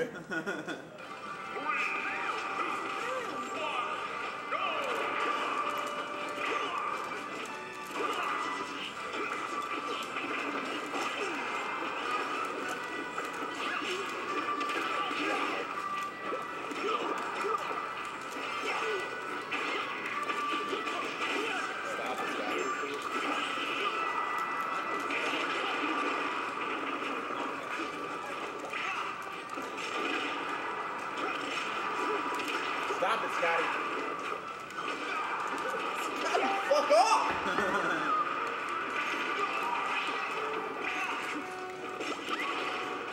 Yo, that's great. Oh, shit. Get out of here. My fucking golf club.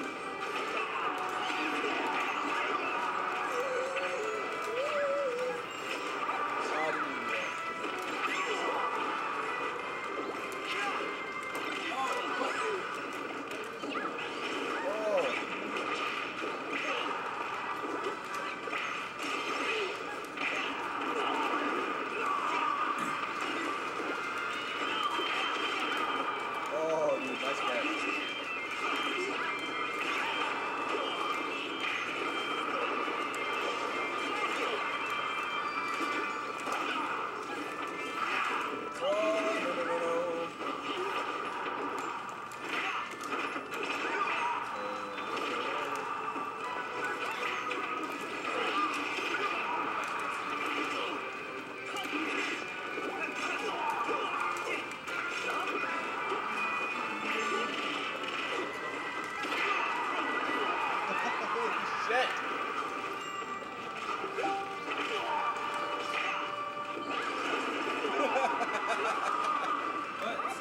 What a clusterfuck, dude.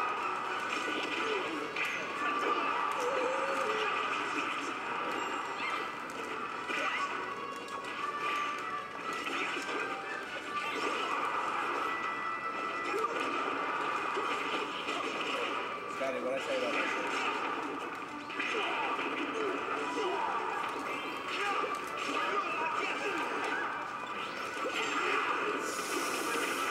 Scotty!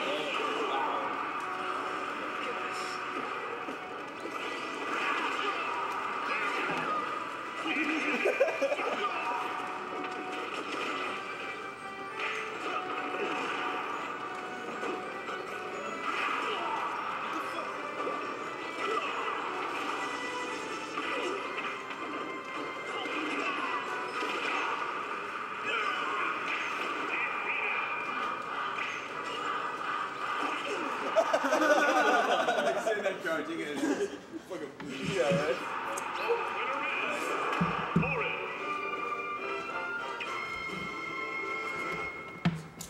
Gotta get back to lead.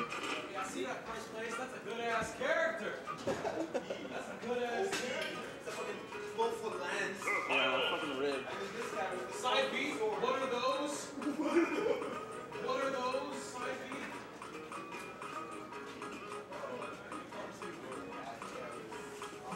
You.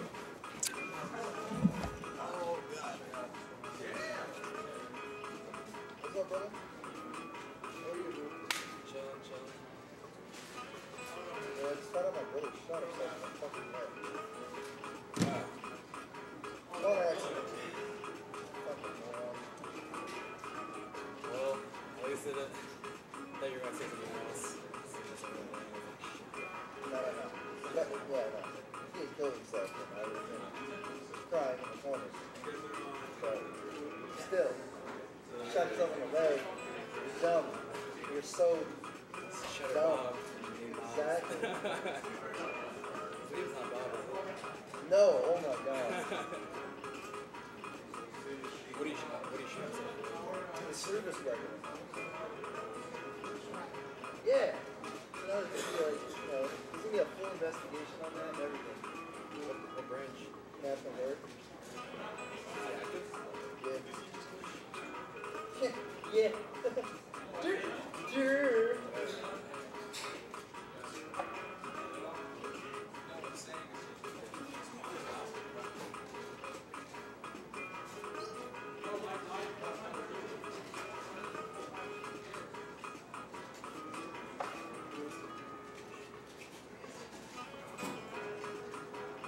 And he shot himself in the calf, which shattered his shin. He's getting destroyed. But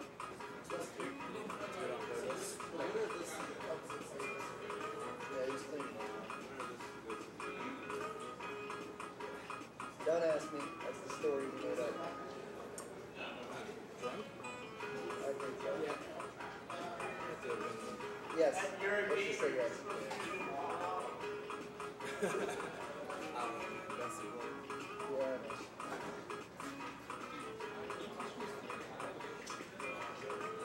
Are these fiber slides?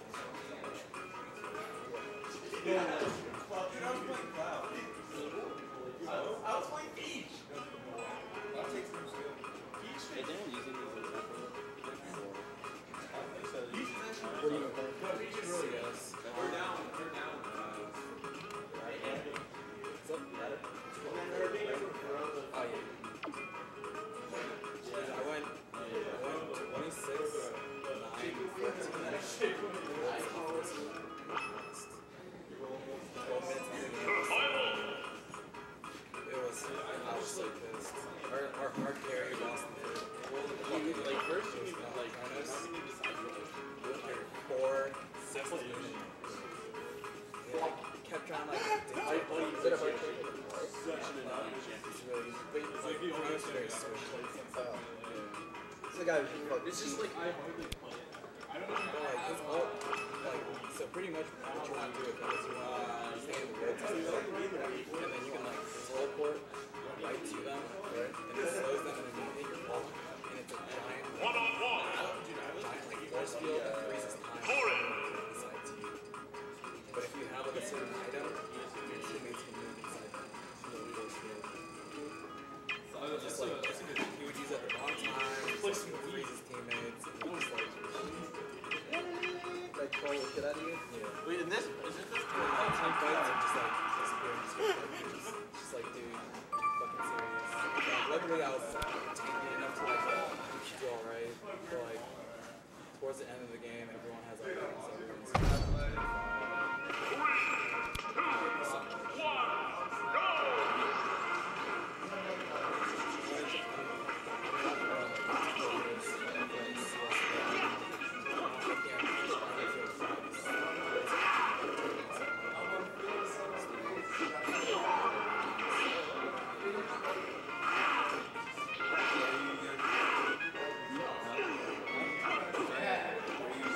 Turner was in a nice way good photo. So I took it to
Hello and welcome back here to the Cave Yeah. Fairfax at University Mall.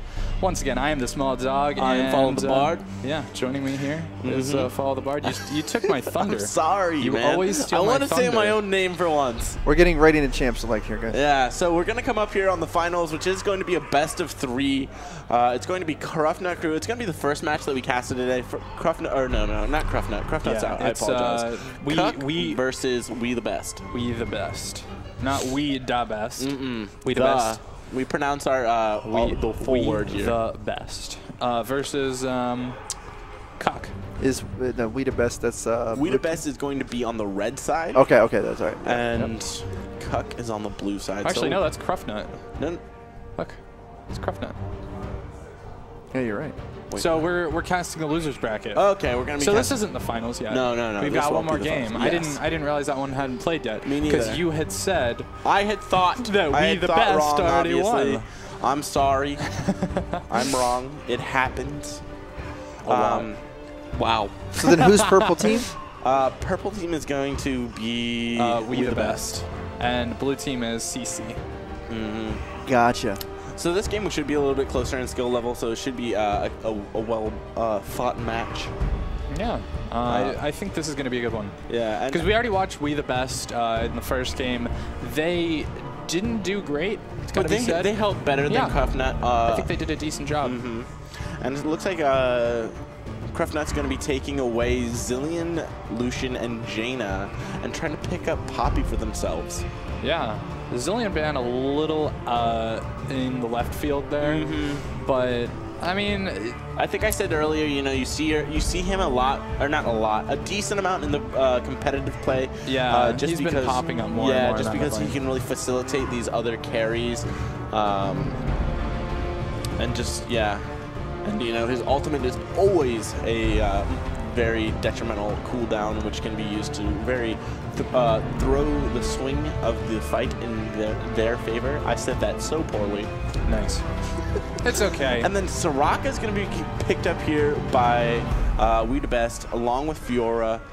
You don't see many Sorakas anymore these days. Was a cancer in solo queue for a long period of time, but not much anymore. Yeah, it's not a problem at all. Flow comes with the game. You get it the more and more you cast games, and technically it's not really your job as much as mine. So thank you for pointing out that. Dog's like, look, I suck. Okay, clearly. yeah. He's just saying, don't take my job. I can't say my name. I can't talk about things that are his job. Like, I get it. I want to talk. I want to say your name, dude. Follow the Bard. That's a cool name. It is. How'd you even get that? Well, Bard came out. Once I'd had numerous Once you magical followed the journeys Bard, and people You would were follow like, me. oh, this is fun. No, once people started following me on Bard, and I was just like, come on, follow me, like, please, like, follow Do you my have magical journey. Is your Twitter handle the Bard? It's actually Follow the Bard, but I don't use Twitter. I Why? do need to start using it for social advertisement. Wait, I have Social your media. Twitter handle on your on stream, and you don't even have that Twitter handle? I do. I have it. Oh, you I just don't, don't use use it. it. Oh, You have Twitter handles on the stream? that's what your name is supposed to be, your Twitter handle. Oh, mine's the Small Doge. Okay, well, thanks for telling me. Well, nobody ever told me it was a Twitter handle. All right, so interesting pickups are going to be coming here for the blue team as Twitch and Orianna locked in. That did seem to be like Cruffnut's go-to, or not Cruffnut's. Cruffnut's go-to. Their mid laner really seemed to like that Orianna. Yeah. Unfortunately, didn't really get to see her perform on it. But I'm sure it's a dude. It is probably a dude. Thank you for stating that. As the red side picks up Caitlyn and Volibear as their their two picks here. Rengar. Potato didn't do so hot, but I mean, it seems like kind of a comfort pick for Potato, so he's constantly falling back on that, and I think it can work out depending on how it goes. One thing that I really like with this is the CC has a lot of stealth, so they can always pop that ball onto somebody in stealth, have them run in there, and then pop the shockwave. Yeah, the invisible ball delivery. Yeah, that could be a way to get a lead in the mid lane very easily. Yes. So, ooh, and this could The new Shen? this could Are top we it gonna off. see 7-3. I love this team comp right now. Okay, Yeah. you put the ball on Twitch, you ult Twitch as he's invisible, running into the enemy team, Shockwave, Shadow Dash, everybody's CC'd. Yeah, and just, you know, it can go from 1 person to 4 people. Yeah. With both Rengar and Twitch having stealth, and then Shen teleporting in from a different lane. So it's And going Rengar to looking at teleport. be interesting pickup. I don't agree on that personally. No, it could be very fun. Fun, yes. Worth, I don't know. I do think Twitch is actually in a pretty good state in this current meta. Unfortunately, it takes a long time for him to get there. And not only that, but you just have to, his positioning to make the most out of spray and pray, just you really have to position yourself correctly during these team fights to get the most damage out of his kit. Yeah, and Brand picked up last, so he's going to be fairly mid laner. vulnerable in that mid lane. Not very mobile at all, so we could see repeat visits there from either the jungler or, like I said originally, once Cruffnut gets his first item, he's going to be mid lane. Like, Yeah. I almost guarantee it. That's what all good Twitches do. So, should be... Yeah, actually, there was a Twitch strategy where he would try to push his lane as hard as possible. Once he got a good push at level 3, level 4, would roam mid with his support and just try to pressure the mid lane as much as possible instead of going back. So the support is going to be Poppy, it looks like, which was utilized a lot in the EU LCS. I don't know anywhere else that really had liked to pick up the support Poppy. But I would have preferred to see something like an Alistar. I'm really surprised these teams aren't picking Alistar with him being such a strong pick in the current meta. Yeah, I mean, we did see a couple support Poppies in LCK. However, they were a lot more about the top lane Poppy. And also, it was fairly focused. Like, it got banned out quite a few times. Poppy? Yeah, I did believe some so. magic for you guys here. Magic? Yeah, that's a little bit of magic here for you I've guys. got the magic in... There. Is that better? Is it more clear now? Oh, yeah. Yeah.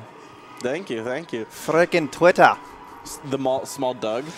No, the small you're not a Doge. Doug. You're a Doge. I'm not a I'm Doug. sorry. I can't spell or read or write. For some reason, I just Teach me how imagined... to Doug. Teach me how No, to I Doug. imagined Doug from the cartoon.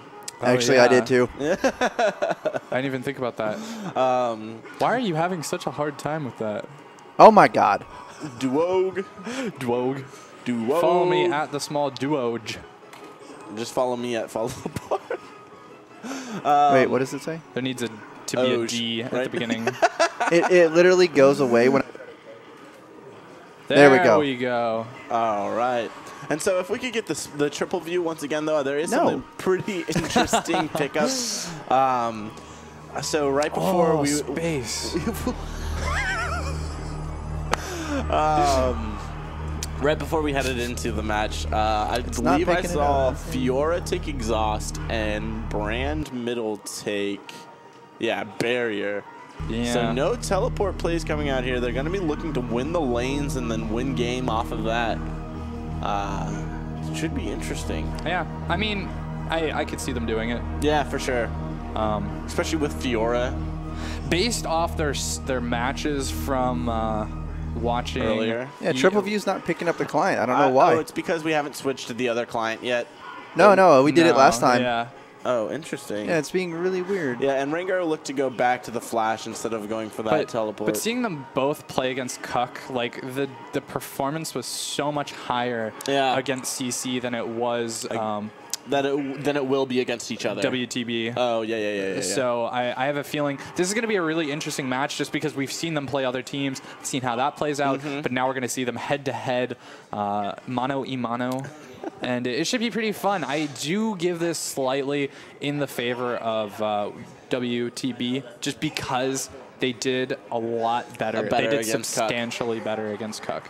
Yeah, but there's also sometimes teams can play to the level of their opponents, and like obviously that wasn't seen as Cuck. But if you play down to your opponent or you underestimate them, then you can actually get yourself behind just by misplaying or mentality, different things like that. Yeah, you got to have the right mentality. Having the right mentality for this game is actually a huge factor, I believe. Yeah, and it is also kind of something I originally set up here to play last month, and getting in here, you have new like mouse, new keyboard. If you don't bring your own, it's kind of a different environment. Getting used to the feel, You got to get used to everything, and the surroundings even being different. A lot of gamers don't really play outside of their room, so coming here, it's a little bit different. But I mean, it's a great environment. And I encourage you guys to come out. Once again, our Twitter is @TheCaveFairfax. Go ahead and follow us there and on Facebook.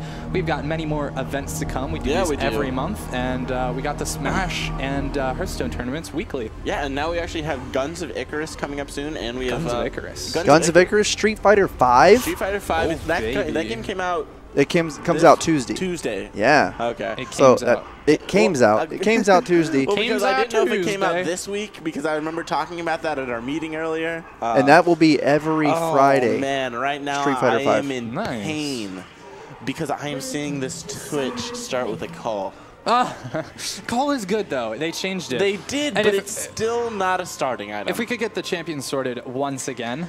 It's just not a starting item. Thank you I very have much. seen Call been utilized by many pro players, such as Sneaky, such as Double Lift, but it's usually after they go back for their first time and don't have the money for what they want.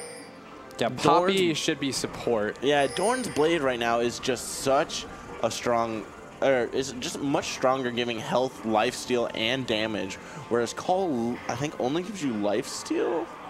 It gives you a lot more gold, though. I was hoping for Poppy top. Could we switch Twitch Poppy and Soraka Caitlyn? Oh, God. Minions You're have good. spawned. And so what I'm thinking that Twitch is looking at right now is maybe not these level 1 engages, because Cole, you're right, it gives you a lot worse offensive stats. However, you can save up your money, go back. As soon as you can get that Blade of the Rune King, if you're roaming, you can get a lot of work done. That is true. Getting that lead mid lane is so imperative for Pope Tato to do well, because he's so far not done a whole lot. And what we've seen from Orianna is if they're not able to get the right amount of gold that they need, they're just kind of little utility. Yeah, they don't do drones. the damage that they really need to put out for their team. But not only that, we see a lane swap coming out here. That's maybe why the call was opted for, because you do not want to put yourself in a Caitlyn lane as a Twitch. Correct. Yeah, and get no farm. And yeah, get absolutely negative farm. So we'll see how the top laners will react. It looks like the Shen's going to be joining the Rengar. I wonder if they're going to go back down. There's not look like it's going to be a fast push. Yeah, and always triggered, not joining his jungler. And something that you see a lot of junglers doing is starting on the top side. And the reasoning behind that is mainly because if you do see a lane swap like this, instantly the top laner can come back and join you in the jungle. So it's just kind of the safer side to start on. But we do see Always Triggered sticking around, and he's already gotten about 3 CS, not a whole lot of pressure here, and it's partly due to the fact that Torbear doesn't have a lot of ranged abilities. Yeah, so it looks like Shen's going to be coming back into this lane, but I do not advise that. He's going to have a much harder time CSing. Yeah. And another reason that the junglers start on the top lane is usually because then once you see the lane swap, you can control the whole top side of the jungle. So they would have gone red and taken the enemy's red buff and then go for a 4-man diamond on the Fiora. And it looks like Volibear was going to poise to go up to that enemy lane, but he really just can't do anything to help out his Fiora. Oh, man. And the pressure in the bot lane is completely on right now. Colby doing a lot of damage, as well as Fast Rave, just constantly putting out damage. We do see the gank in the top lane, push back from Torbear, tries to get the stun, but does not land it. And now the stealth coming out from Cruffnut, they cannot even find him. That was a good flash from Torbear, but, you know, kind of unnecessary. There should have been a ward or something to spot that Volibear out. Yeah. And it looks like Rengar's going to head up there, but he should have been spotted by the Scuttle Crab that's already in the top river and the ward that's going to be in that Tri-Brush. Yeah, definitely a little bit late, but now looking for Sir Cable. Stun onto the Fiora. Stun is onto the Fiora. Ignites her down. down. Poison's ticking. Rapal's there to stay alive a little bit longer. However, Cruffnut does pick up the kill. Meanwhile, Are they going to dive? Young Nomad still It looking looks for like Sir they're Cable poising here. to dive. He should be dragging that minion wave away from him. He does have his he's passive. gonna go No, it down. already got popped. Yeah, he does get picked up there. So very well played by CC, making the dive work. I wonder how We The Best are going to come back from this, just because Twitch now got ahead with a Oh kill my god, and has Young call. Nomad is tanking so many minions. Okay, he healed. But Sorry. no, you're good. You're He good. worried me. But Twitch got a kill and an assist, so he's already ahead, has the call, will cash that in early. And then Rengar, also someone who is direly needs to pick up kills early to really snowball like he needs to. Going to be looking to see what he buys when he goes back, because CDR boots before your first level 6 can really help you get those ultimates off more often. So picking up the likes of a CDR hammer is what I'm going to call it. I'm going to stick with that. Or CDR boots. Coalfield's Warhammer? Yeah, there you go. Thank you. And so, yeah, I'm going to be looking to see what the Rengar picks up on his back. And as we say that, it's the Warhammer. Yeah. And we should note the top laners CS currently, as 7 and 3 does make this engage happen, looking for damage onto Fast Strafe, but the no. exhaust is down. 7 and 3 in a lot of trouble. Net does get the kill thanks to that change, but meanwhile, the teleport does come through. Fast Strafe trying to make his way out, and the heals from Soraka should be enough to keep him safe. Caitlyn had to use both summoners, but so did Orianna. That's going to be a fair trade. They also got a kill out of it. So Orianna's going to stay down here while Brand just free pushes that mid lane. However, Orianna once again starting out this lane, just 5 minutes, 45 seconds, down 10 CS. Yeah, putting herself behind when she was already suffering. Rake City definitely playing better so far. And, I mean, it was a good attempt there from Potato, but he wasn't able to make anything happen, and that's the important thing to note from that. 2 summoners burned for 2 summoners, but teleport is down, and there wasn't really much gained. In fact, it was actually favorable to Fast Strafe, because he did burn his summoners, but he got a kill off of it. Not only that, but 7 and 3 tried to tank numerous auto attacks in that nullifying zone, but he miscalculated that the traps can still hit you. So he was CC'd for a long duration of time and then got exhausted after that. Yeah. A large wave is going to be crashing into the towers here. But I don't think that anything's going to happen. A 2v2 is now met. Now that Twitch has a little bit more damage and sustain with the Bilgewater Cutlass, he's going to cash in his call here in 50 CS. And they're just going to look to farm it up. Yep. And, I mean, checking the AD carry CS, 8 up for Caitlyn. That's almost to be expected, even though they weren't laning against each other. Yeah. And now that we do have these standard lanes, I expect this to kind of go in the favor of Caitlyn Soraka. They definitely are the more bully lane, but it really can hinge all on how Torbear plays. If he's able to get the stuns Yeah, I off was about to say onto that. Colby, it could kill him very quickly, and there's not a lot of healing to come out. However, if Colby stays safe and his positioning is good, it could work out. I wonder if the Twitch was a response to the Soraka, just because once you see Soraka, you know that the lane really isn't going to be as aggressive as, you know, say if they picked up a Morgana or a Bard or an Alistar even. But well, it really depends on how you play Soraka. There are a lot of different types of Soraka players. A lot of people think it's the traditional stand taunted under back tower. But yeah, always triggered in the top lane. He's totally fine though. Does use the riposte to prevent some damage, makes his way out. But, I mean, the typical Soraka is known as the stand back, heal your AD carry, and do nothing else. However, you can deal a lot of damage as Soraka, not to mention your AD carry can play so far forward because you have all that sustain. And with a poke champion, kind of like Caitlyn, it can really work out. But we do see the fight with Always Triggered and Young Mad. That's going to be the grand challenge popped. He's going to look for the pop here. The Does not ulti. get it. And that'll be the kill going over to Young Nomad. Very unfortunate, not able to get that.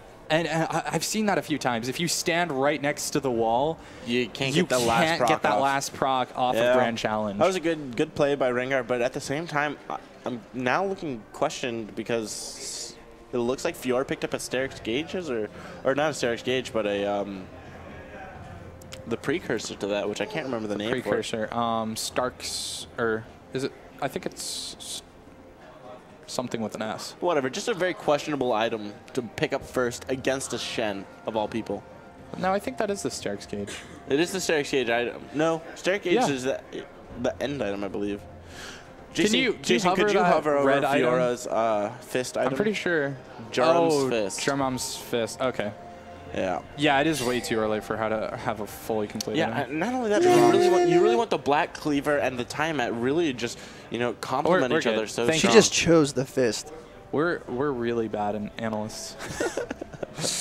So it looks like Rengar is going to opt to finish his jungle item first, and not only that, but he's going to be picking up the Tracker's Knife. I really would have liked to have seen the CDR boots picked up. I know they were changed recently to be a little bit more expensive, but still I think very extremely worth it on the likes of Rengar, especially since he hasn't ulted yet as a level 6. Really could have gotten more ult out, which is what you want to do, cause the chaos across the rift, and just ult more, just be more stealthy and murder more people. Yeah, a lot of poke down onto Rake City, but he's still ahead in CS, about 10 up. Yeah, I mean, it's not hard to CS his brand, but... And it looks like he's going for the Rylai's Crystal Scepter. Yeah. So he's going to be able to get the slows down and land the stuns a lot more effectively. Yeah, he's looking to kite... That's probably Brand's biggest weakness. He does a lot of damage, but he's not able to land those stuns consistently. Exactly. Even if you're a really good player, those stuns, they do have a cast time. So they'll come out very slowly, and there's a lot of reactions that can be done. So at the highest level, dodges are a huge deal. Well, not only that, easily dodge it. But there was recently a video about how to move, and it's not that you're moving randomly, but you're moving sporadically so that you don't have a constant path. So that enemies can't just know where you're going to go to dodge these skill shots, because that's another thing at high level play is dodging skill shots or not dodging skill shots to fake out the enemy, to bait the skills out of the enemy. Yeah, it's very important. As we see, the stun does land onto Potato. Yeah, the trade's coming in mid lane. But he's got that command protect to keep himself safe. Torbjorn the TP. Playing a little bit forward. TP does come through, flashing that net. Knocks up Well-placed trap by Caitlyn. Caitlyn placed a trap right on the ward that Shen was DPing to. Right when he got there, couldn't do anything. Meanwhile, mid lane, that's going to be the grand challenge. Popped. He's all alone. Young Nomad does heal up quite a bit. That's going to be the Stand United coming through, and he stays alive. And they're just going to have to walk Rake away. City running around the side, but now we do see Sir Cable down in this bot lane, fighting with Cruftnut. Does get some damage down, and Caitlyn is there, but the stun against the wall. Meanwhile, Always Trigger does go down. And that's going to be a kill picked up for Orianna, but nothing in the bot lane. So WTB not being able to make anything happen. Wow, Young Nomad being able to bait that gank out mid. Not only that, but communicating the Shen ulti almost at the last moment so that the... Oh, stun onto Colby. He's going to end up going down here. Ignite is on as well. Sir Cable, oh, no. He's going to go down as well. This is the Can't do anything. That's Twitch. Twitch does a lot CC. of damage. People underestimate that when he builds up those poison stacks, you are getting torn through. And Caitlyn gonna stick around, try to defend this tower, but she has no mana left. Fast Strafe probably just gonna back off this one and give it up. But she is staying. Orianna is leading down that way as well. Not gonna go for her though. I think the lane swap actually made this game go in the favor of the Cruftnut crew. Yeah, I mean, they were able to get that turret in the top lane, rotate down here, win the trade in the bot lane, get that turret. Yep. Now we see the Cruftnut at 2-0-2 doing so well. And he's going to go for the dragon. I mean, they're going to go for the dragon. I'm sorry, I can't give the entire credit to Cruftnut himself. But Sir Cable looking for Rengar right now. Young Nomad will fall. And the dragon should be theirs. Yeah. They stayed around for way too long after those kills bot lane. Got the turret. They should have just backed, taken what they had gotten, but they had a greedy tendency, went for the dragon, and ended up paying consequences for it. Yeah, that was absolutely too greedy by Young Nomad. There wasn't... I mean, there was vision, though, to supply that. There was. But they just didn't respect everybody coming through, and the team kind of bailed. I guess it was a lot of... it comes down to the communication of the teams, whether they're talking about what they're going to do there. I just realized that Orianna's command attack, when it goes through a target, it pops a heart over them. That's adorable. It is. You can hear Tito playing Zach. Yep. From D. So it looks like they're going to group up here, try to pressure down the mid lane. Fiora really can't be in the top lane and push it out too far because of the lack of vision up there. She could easily get dived if she pushed out too hard. Brand should be able to sit here mid-wave, though, and easily clear these waves. The group is on mid lane, and CC has a lot of vision around this. In fact, it kind of feels like Colby isn't doing too much to affect this game. Yeah, I was about to say that. The Soraka was a first pick and just does not seem to be as impactful as they're hoping to be, or hoping her to be. Doesn't seem to be doing a lot, not at all. Colby, he's holding on to all of those wards. He placed one over the wall, but it just really seems like there's not as much. And I mean, we can't credit that all to him just not playing that well. There are 2 sweepers on the side of CC, and they've been using them fairly effectively. Pretty much every time they've used it, it's been to clear out a ward. And that's kind of how you want to play the sweepers. Especially with 2 stealth characters, you want to deny as much vision as possible so you know that you're getting the ganks off cleanly. But the push is now on for WTB rather. They're pushing to the mid lane. Gets some damage down, but not a whole lot. Brand ulti does come through. It does not bounce, so that's kind of a waste. Twitch is getting more free farm. He could flank if he wanted to after that wave. This is a dangerous push for WTB to put themselves into. Yeah, Rengar is waiting in the wings, and the focus of the fight here will be Colby. But that's going to be the stun on to Always Triggered. He's going to be in a little bit of trouble, but knockup and bite comes down from Sir Cable. They've already picked up 2 kills. Going for a third one. Rengar has arrived, but I don't know how much he can do. Grand Challenge is on Twitch on the back line, but he's all alone now. Nothing he can do. He's going to end up going down 5-0 in the favor of WTB. This game has swung right around. Yeah, so Fiora actually kind of baited out some abilities from the enemy team, and then Sir Cable was able to go into the backline and just 1v1 the Orianna, just causing a lot of havoc and destruction, and just taking her out 1v1 without anybody having to do anything. Yeah, and 2 towers, yeah. 2 towers and an ace. That is really big for WTB. Yeah, now actually they're a K ahead, too. 1K ahead, yeah, exactly. And can we look at the gold totals on the champions currently? I'd love to see what Caitlyn's at right now. 6.4K. She's going to go back, spend a whole bunch of gold. The 80s carries are tied in gold. They're exactly even. And, I mean, looking at the gold, they're not that different at all. There's a pretty big discrepancy in the top lane. That's I think about that's just it, about though, it. yeah. So, I mean, this is pretty much any man's game. Even though it's about 700 in the favor of WTB, I think it's that team coordination that's going to win the one team or another. It's going to decide the game here. Which I mean, typically team coordination wins team games, but usually. It's like I say stuff and then I instantly like think, wow, that was stupid, and then I shoot myself in the foot for myself. Like, yeah. Did you shoot yourself? Yeah. In the leg? No. No. No, I didn't think you did. But my brother did. It's just like saying your mom a joke and then you're like, dude, my mom? My mom's dead. Dude. It's like, wow. I'm sorry. I actually had I had a boss that did that. His mom was actually dead, and I felt so bad after like. Well, that's why you just don't go around making mom jokes. Well, they're funny. Most of the time, they are pretty humorous. I will agree. All right, but it looks like Shen's going to be pushing out top lane. Our ping comes down for the We the Best to try to pressure that, but it doesn't look like Fiora can really do much. They get vision on her from a pink ward. Shen's going to continue pushing. And it looks like they're all just going to go to their own lanes and farm. Yeah, and it looks like WTP finally restoring some vision here. But yeah, Twitch, a lot of damage. Flash out from Rake City. I don't know if he'll be able to defend this. At least he knew what was coming. Yeah. Because if he didn't know what was coming, he wouldn't have been able to predict that flash. No. But, meanwhile in the top lane, 7-3. Taking a bit of damage, does get that taunt, but here comes the Grand Challenge. He does pop that, so there's no auto attack damage coming through. And can he wear out this Grand Challenge? It does get popped, 7-3, going very well. Flashes away. And I think he should be able to make it out. Yeah, he does. Shadow Dash is going to allow him to live. And in the mid lane, Ace in the Hole does come through for a little bit of damage, but that'll be the Shockwave as well as the Keeper's Verdict to knock everybody away. Later.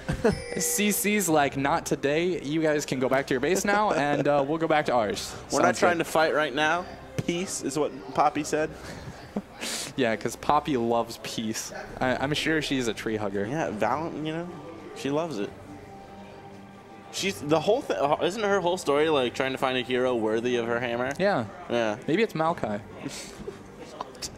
He's a tree hugger. Oh my gosh. Oh man, we have the best jokes on this stream. This is the comedy people come for when they have literally nothing else to watch. Yeah. It's like these guys will give me at least a smirk. It's like when 60 Minutes is on TV. Everybody comes here. It's the only time. It's like next on 60 Minutes. Change the channel. Actually, 60 Minutes has some pretty cool stuff. Did you watch the one on the border collie who he knew like 1,000 different words? I have seen and whenever you that. said one, he could go and grab a corresponding toy to that word. It's crazy how smart some of the dogs are. Is that why you're the small small dog? Yeah. I knew that was coming. Oh gosh, because you're like, I want to be like that border collie. It's kind of funny. I know this guy who runs the Pittsburgh University LOL stuff, and his name is the Bearded Dog. Except he doesn't have a beard, and I used to have a great big beard. That's kind of unfortunate. Why would you name yourself something that you don't? Whatever. I also met the Bad Dog in solo queue. That was kind of cool. Dude, I've met Fizzing for Bard. Fizzing for Bard. Fizzing for Bard. That's great. Also, I don't know. It's a small world. Yeah. And a small dog. Oh, but 7-3 might get caught out here. He does get stunned up, slowed down. Does prevent all those auto attacks, but I don't know if he's going to be able to get out. The team is not there to assist, and he does go down. What was he doing there? Taking the scuttle crab. Not only that, but he had the wards to see them coming up on him. So it looks like there's going to be an odd river fight right here. Even a man down, they still want to do it. Rengar coming through. They see him in the pink ward. He's not going to be able to do anything. Oh, he flipped gets by flipped. That's going to be young Nomad going very low, but that's the brand ultimate. He's cycling through everybody. Always Trigger does go down, but not before doing so much. Krufnut almost getting a kill. The barrier there to keep him alive. Stun against the wall for Torbear, trying to make it away, but that's going to be 4 for 3. Well fought by both sides there. And Rake City just barely surviving. Yeah, the barrier at the end really helped keep him alive because those Twitch poisons were really if CC can protect Krufnut in these fights, this is going to be an easy win for them. Yeah. But they just can't seem to keep him safe. Well, they don't even need to protect him in the sense, but they need their other carries like Rengar and Orianna to really deal the damage. And they need Shen to be alive. Yeah. In the past 2 fights, he's died before anything has happened. I mean, he's been trying so hard to make these plays happen, and it kind of seems like maybe he's thinking that this is his job, is to carry Krufnut crew, because he's usually been the one making the play. Like you saw on Garen, he did a decent job, lost pretty bad still, but he got 4-man dives. And then the game before that, I mean, he was the only one getting kills. So he was getting like solo kills, but Sir Cable now pops his passive, but and the Soraka ultimate, but it's not going to be enough. No. You can't pop the Volibear passive, but does get popped and healed up, but it wasn't enough. Like you said, Grand Challenge now on to Potato, but that's a 2-man shockwave. Torbear does lock somebody up, and they go down. Oh, that brand ulti. Is Krufnut going to? No. They need to back off. Yeah, young Nomad is looking for this. I think that CC can take this turret down, but they've taken so much damage. 7-3. 3 of their members are extremely low. Has to back away. Always triggered. The chase, the flash, the Grand Challenge. Yep, down, but that's the riposte. Doesn't actually hit. Now the Rat-a-tat-tat has been popped. Picks up one, looking for the second one. Not quite able to find it. And the rest of CC just backs away. So that's going to be an exchange for a 2v1 and Fior's flash. And this game has been so even so far. 1K gold lead for CC, but 12-12 too. Just about it. I mean, there was a lead for WTB when they won that fight. Yeah. Around the draft, I think it was in the mid lane. It wasn't. Yeah. They like went up to Baron actually. But kills are 12-12, Dragons 2-1, and turrets 3-3. This has got to be the most even game we've seen so far. Indeed. So looking at the items, we see on brand, very typical build. That's the Rylai's Crystal Scepter, building into the Liandry's for the extra % health damage. However, there's not a whole lot of tankiness on the side of CC. Yeah. But Shen picking up a ZZ Rot Portal. This item has become recently very popular. Yeah. Due to was it changed and I missed it? No. It must have been though because no, it hasn't.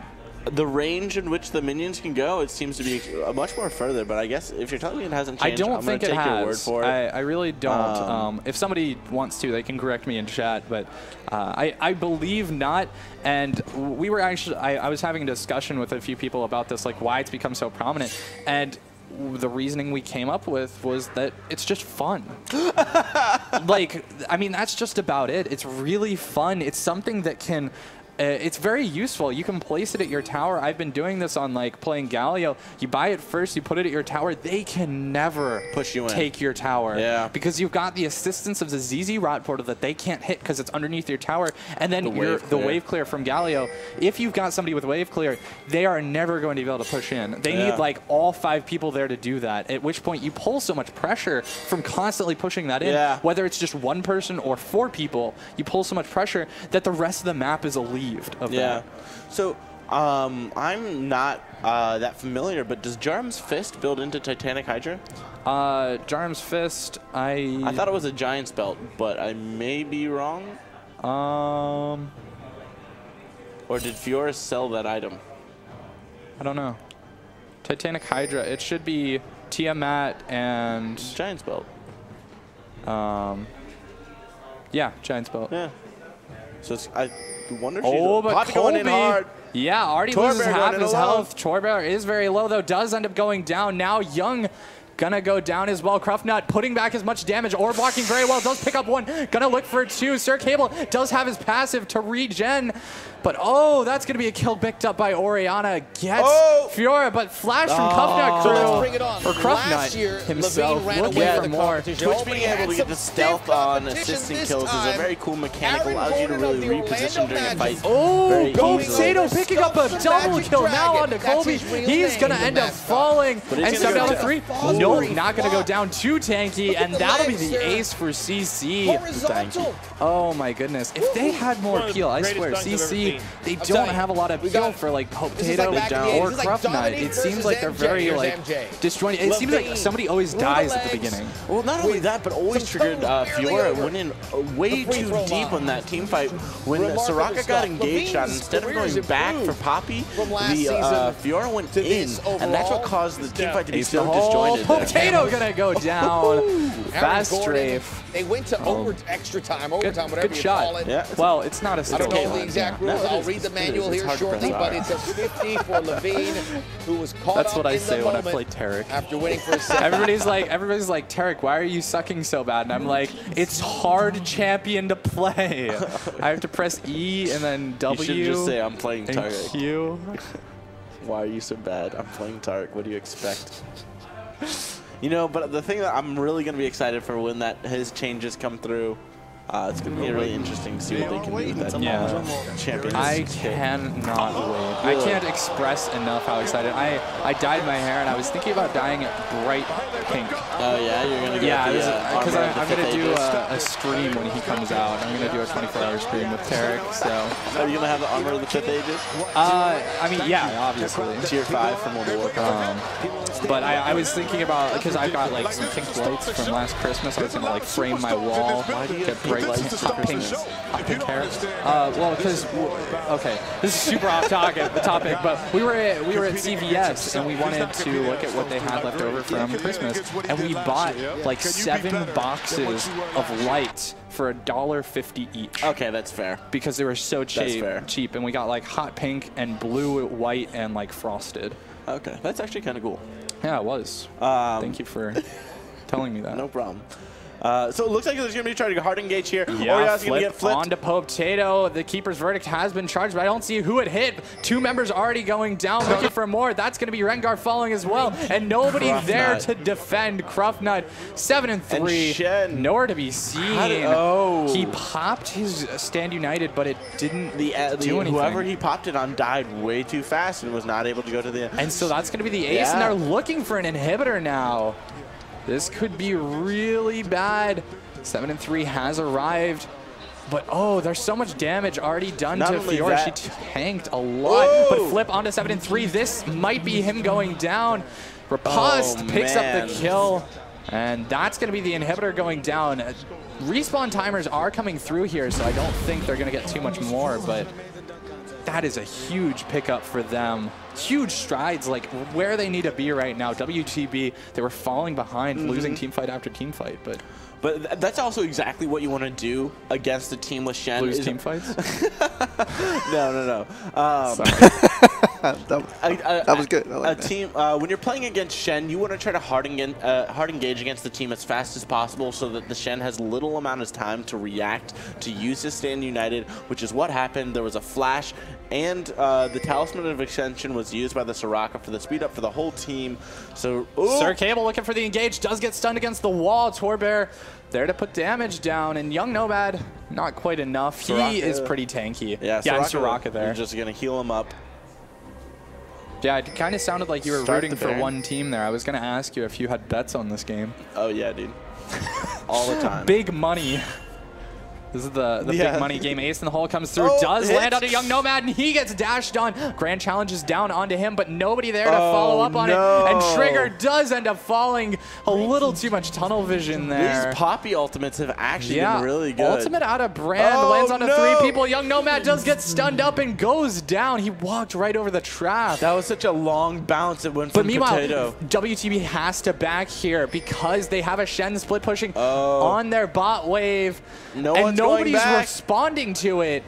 All CC has to do is keep them here. Rake City recalling the bush, but he's not going to get spotted out. But at the same time, the super minions are taking down the inhibitor turret. Shen's going to actually have to TP, or Oriana is. It looks like they're going to lose one turret, and he places the ZZ Rot Porter extremely close to the inhibitor. Going to see if the minions can take it down. I doubt that's going to happen. Yeah, it's taken a bit of damage, but ZZ should get cleared out. Yep. Not too hard to locate them. They've kind of got like streaming bugs coming out of them. Yep. So it looks like both teams are just kind of, you know... It's fun to put the ZZ Rot Portals like right in their base, so they catch the minion waves as they're coming out. And so it's like you're, as you're playing, you watch people like walk right by them and not even see the little bugs running through the base. Oh, God. They remind me of like little ant hills. That's a good analogy for them, because these little things just... They pop out of the ant hills, they go running, and they want to like... And they kind of, just like ants, kind of only have one thing in mind. Yeah. They just kind of mindlessly go. But... yeah, I mean, regrouping now for CC, they've got to be a little more careful. They have to pick and choose their fights. Yeah. Sir Cable has become so tanky now that they can't just brute force through. Yeah. And they need to make sure they get Colby in these fights. Yeah, and you see We The Best really grouping up as 5, because getting with 2 stealth, it's very easily to get caught, especially with the... actually, they have a decent amount of vision with their flank, so they don't get caught by the Rengar or the Twitch. But it looks like they were trying to poise to make a catch, but not really going for it. They walk over the ward in the mid lane too, which is a really good ward to TP to if it's not going to be taken out. Yeah, WTP down 2K. However, they're really playing like they're ahead now. Shen is in the top lane. He will be pushing in on that, but I really like how WTB is playing right now. They're not playing scared. They lost a couple fights, but that doesn't really matter to them. They're still playing their game, and that's what's important. I'd like to see more blue wards picked up by the Cruffnet crew. I do believe they need that vision with the position that they're really in right now, not being able to push past their mid lane. Yeah, Dragon gonna go over to WTP. That'll be a third Looks like of the the game. other Cruffnet crew's gonna be trying to get Baron here, but with it warded, it's gonna be hard to take. Yeah, not that much vision. I mean, they have vision removal, but they're not using it. Yeah. So that's a little bit strange. And the rest concerning. of WTB have arrived. Keeper's Verdict to Nice get the bear plays. away. Torbear tanking up that ultimate. And Young Nomad has taken half of his health. Potato got to run back. He might be caught here. Yeah. The Flash forward. Potato takes a lot of damage. Does get Stunned. locked up and taken down. Sir Cable going to pick that one up and maybe look for more. Torbear has been slowed by the smite. Oh. Does not Flash get is flipped. Flash comes out from Poppy. Yeah, Flash is forced, but they don't actually have that much teleport coming or recall coming from Shen now. That'll be the Rat-a-tat-tat popped just to clear the wave and get some damage down, but turret has been picked up. The troll inhibitor coming back up too. Yeah, Inhibitor should end up going down here. And, I mean, the Shen split push just really is not working out. It looks like they really want to end here with the 15 seconds left on Orianna, though. I don't think it's possible. They should back out, try to get something Got a else. wave coming here. That's going to be the engage. Torbear going to be the focus. He will end up falling. Now always triggered. Riposte underneath the turret, but does end up going down. Now looking for more Sir Cable does tons goes of down. damage, and he's going unnoticed. Cruftnut, however, does take a lot of damage, but second Nexus turret not quite falling, and Potato is not done. Rake City pops his ultimate. Cruftnut almost going down there. Oh, the RNG. If this had been... The TP coming out from Shen trying to get back to the inhibitor. If this had been a couple patches ago, Rake City would have gotten that kill because it would have favored champions. When it bounces off a minion, it favors champions over other minions. Yeah, so it would have just gone boom, boom, boom, boom, boom, boom, boom. Well, it only needed one more hit, but we do see 7 and 3 in this bot lane trying to take this. Prevents all that auto attack damage. Going for the does pick it up, trying to dash away now. I think he should be able to make it out unless Colby can get some good slows. Still, the movement speed. The other thing is he does create slows when that Q passes through enemies. Yeah. So it's kind of hard to chase Shen. Shen's in an interesting place right now with that rework. I'm not sure how I feel about him. Honey, you're interesting. You are very unique. Hey, that's not the worst thing you can say to a girl. In the ways you know? that you work as a human being. You just referred to Shen as honey. Yeah, no, he is my honey. Yeah. Is he not your honey? Both of your honeys? Yeah. Yeah, he's my bae. It's okay in a three-way. Oh my god! I don't know who's sitting. I do not know this man. I have no associations with the small dog. But clearly you do Shen. Welcome to the casting couch. Welcome to the And by law, that means you're married to the small dog, I think. See, this is how we're gonna get like this is how we're gonna get a desk and like chairs. We just keep calling it the casting couch, and eventually they'll get tired of it. Yeah, hopefully. I'm already tired. You were the one who pointed it out. This is your fault. I thought it was an obvious thing, and then you were like, "Oh, you're right." And now you're making it a big deal. So while we were making jokes, it does look like WTP picked up Baron in the meantime. They're going to be trying to push out their lanes. But both teams really grouping up. I think if there's proper peel, CC can still win this. Yeah, I really because they do have the superior team fight. Yeah, indeed. However, WTP has just been playing so much better. The picks coming out from Sir Cable are insane. Truly insane. Would you say Caitlyn's in-game damage is better than Twitch's? I don't know the Twitch very well.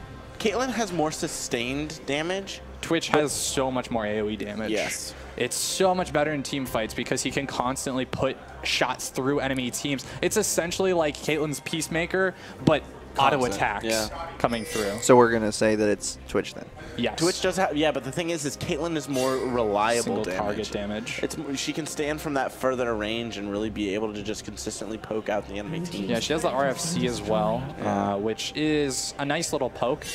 Yeah, you guys are just saying everything I was saying in my head, so what is the answer?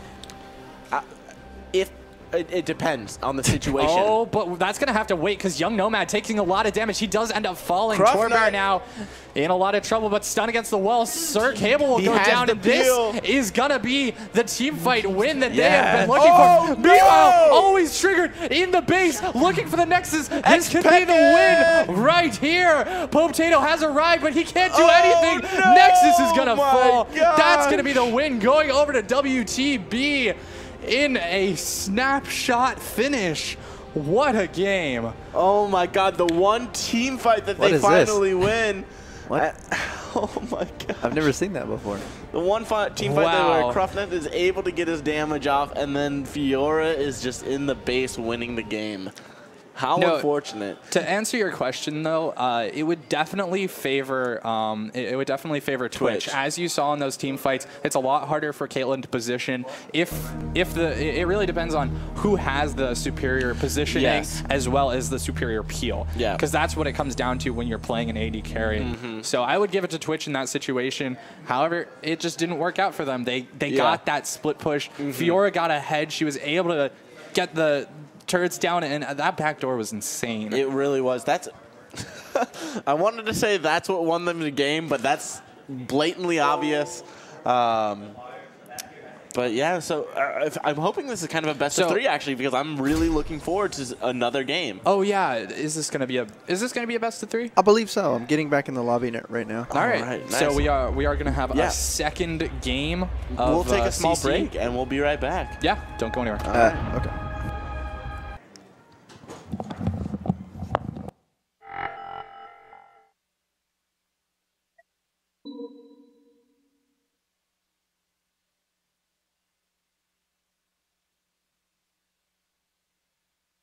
It's not going to be 20 minutes, guys. Just to let you know, it's going to be just a couple, so stay tuned.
Hello and welcome back once again here at the Cave Fairfax in University Mall.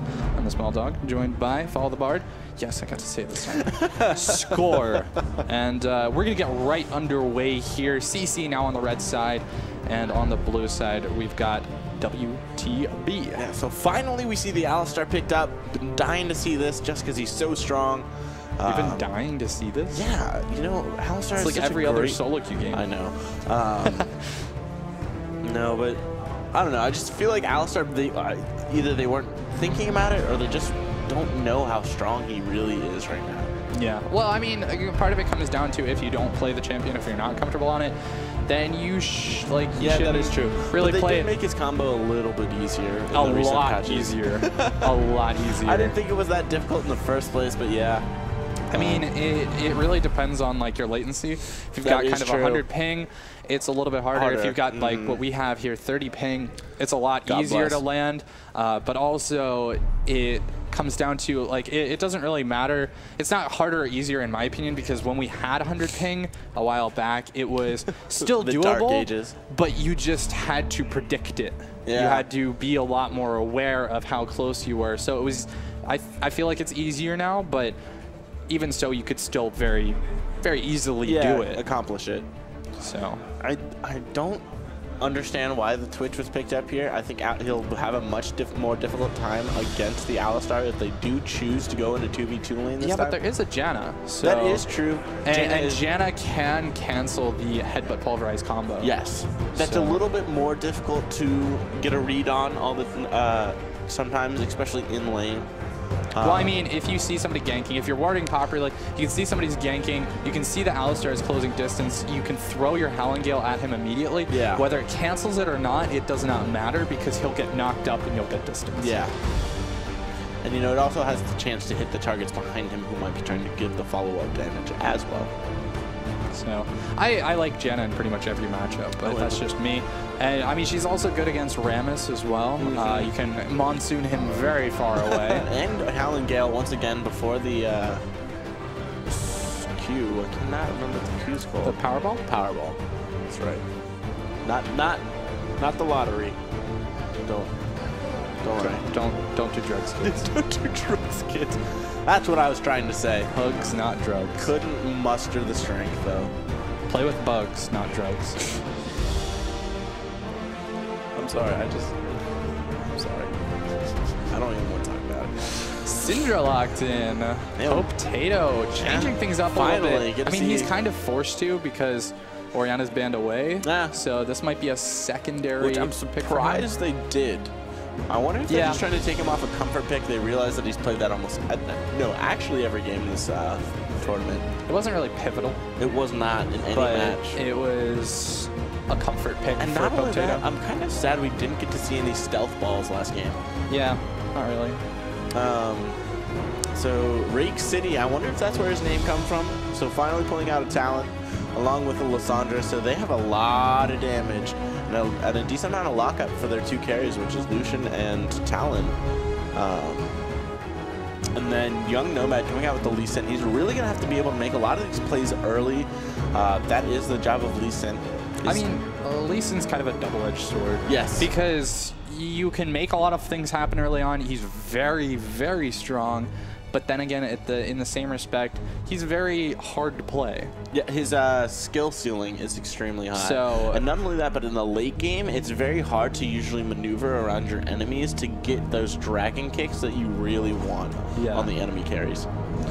For sure, but we'll have to see how he does. And as we load in here, once again, I'd love you guys to check out our Facebook, Twitter, and all the other social medias. We've got Instagram and all that.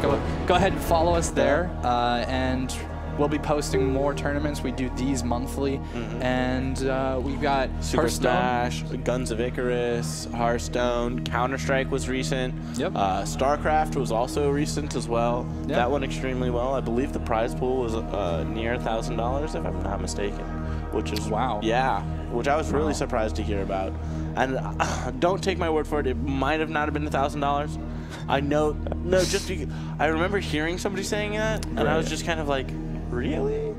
But you know, maybe we actually have the finances to pay for that, which would be awesome. That would be awesome. Yeah. Yeah. I'd like to make $1,000 in one day. Yeah, just play a little StarCraft. And if you guys want to, go ahead and come on out here. We are located in the shopping mall of University Mall here in Fairfax, and you can find us kind of nestled in the back corner. Yeah, we are on the upstairs. It's an odd area. It's like behind Brian's Grill, but when I say that, we're like inside, kind of. So it might be a little hard to find, but it's pretty much in the center. Yeah, but walk a little around it, because we also have new attractions here as well, such as O George's, which is a really great American restaurant. Recently went there, really enjoyed their barbacoa tacos. But yeah, everybody here is friendly. That's what I wanted to mention. Is everybody's friendly? You should come in and say hi. I enjoy meeting new people. That's really what this place is all about, is building a community and having gamers enjoy hanging out with each other instead of hiding in your basement. Yeah. Which I do all the time. I do too, yeah. I mean, I'm exactly the same way. Yeah. But yeah, and this is the best tournament out of all of them. Not to speak down onto Hearthstone or anything else, but we are by far the best because it's League of Legends. And not only that, but we're casting. So yes, we're the casters. How could you ever ask for more? I don't cast anything else. Do you cast any other I do not. tournaments? Oh. This is the only game I'm really well versed in. Yeah, same. Same. But like we were talking about, maybe we don't get the Rocket League competition going. Yeah. That would be really That'd be entertaining really fun to to cast. cast. Yeah, it really would. I don't think that pro scene is really starting up, though, for that game at all. Well, yeah, it is quite a bit. Yeah, there's ESL going really? on with Okay, that. okay. And I believe, yeah, there's going to be stuff at MagFest. I'm not sure if I'm allowed to talk about that. But is the cave going to MagFest at all? No. Hell yeah, bud. Oh, yeah? Do you guys have a booth or anything? Or you I just- can't give the details out just What? yet. Super secret. What? Super duper secret. But the Padusa will be there. I'm going to be casting at MagFest. Am I going to see you there? I mean, I don't really hang out with, casters. Wow. Okay, cool guy in his Jason's And my magical box. Jesus, cool, magical cool box. guy in my cool company. Cool company. The cool company. Jeez, God. More C words. Oh, gosh. All right, but we're going to be hopping into the game here. Really excited for this second match. Going to be hoping to see the Cruffnut crew take Twitch and really be able to peel for them like they wanted to in the last game, but unfortunately that Fiora backdoor sealed their fate into a loss. I think the real question is how many ladies are going to be hanging out with the Doge. Man. That's the real question. Lee Sin really messed up right here. Oh, what happened? He took a Hawaiian skin when his whole team is frost-based. And it's cold outside. Yeah, it is cold outside. But it's cold outside. Well, the weather outside. Wait. I'm going to cut both of your mics if you start singing. Copyright. I can only take too much. We sing so well, we don't want we don't the want them to VOD come muted. after us. Exactly. Look at this client. Just trolling the out of us. Wait, right you now. don't like Adobe? Wait, you don't like Flash? Hey, did you get my post on Facebook? About what? Jason, I posted you comments. The notable things about the changes for the new client that's coming out. Oh, no, I didn't get that. No more Adobe Air. Well, I knew that part. Oh, okay. Yeah, I knew they were getting. There's a bunch of other things. Yeah, shout outs to Adobe Air. That's where that comes from. Oh man. I'm trying to get it to come up, guys. It's Jason, come on, go into the computer, become Tron, please. Oh my gosh, have you guys ever seen what's it called? Kung Fury? Yes. He's Hacker Man. Hacker Man puts on the power gloves. Don't know how that affects anything, but the power glove was amazing. I mean, it was so good. I was a little young for that, but still a very hilarious item. It was a great little item. You talk about it as if it like gives you stats. Well, because to be honest, I'm thinking of it along the lines of like Super Smash. It gives me like AP and magic damage on auto attack. +2 to hacking. There you go. All right, so we're going to see Colby is dead on the Alistar, Sir Cable on the Rammus, Fast Strafe on Lucian, Rake City on the Talon, and Always Triggered on the Sandra. Yeah, that's what we forgot to do is announce the teams. Yes. On the right side, we've got CC in the top lane. It's going to be 7-3 in the jungle. We've got Young Nomad in the mid lane. Pope Potato as AD carry, Cruffnut, and on support, Torbear. Yeah, so we're going to be seeing this time a 2v2 comes out for the What are you laughing at? for the bot lane. And who do you think wins this this bot lane? Is it the Alistar Lucian or is it the Jaina Twitch?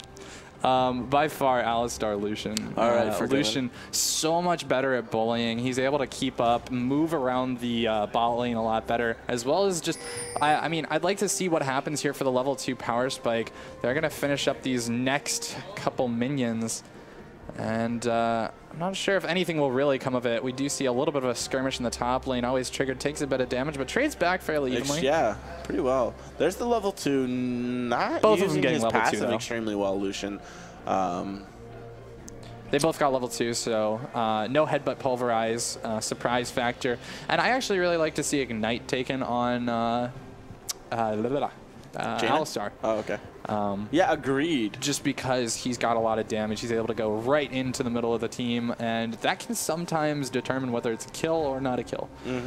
Because it doesn't necessarily do a lot of damage. That's something that misconception that people have about Ignite is that it does a lot of damage early on. It's only about like 150 at level 1, like 2.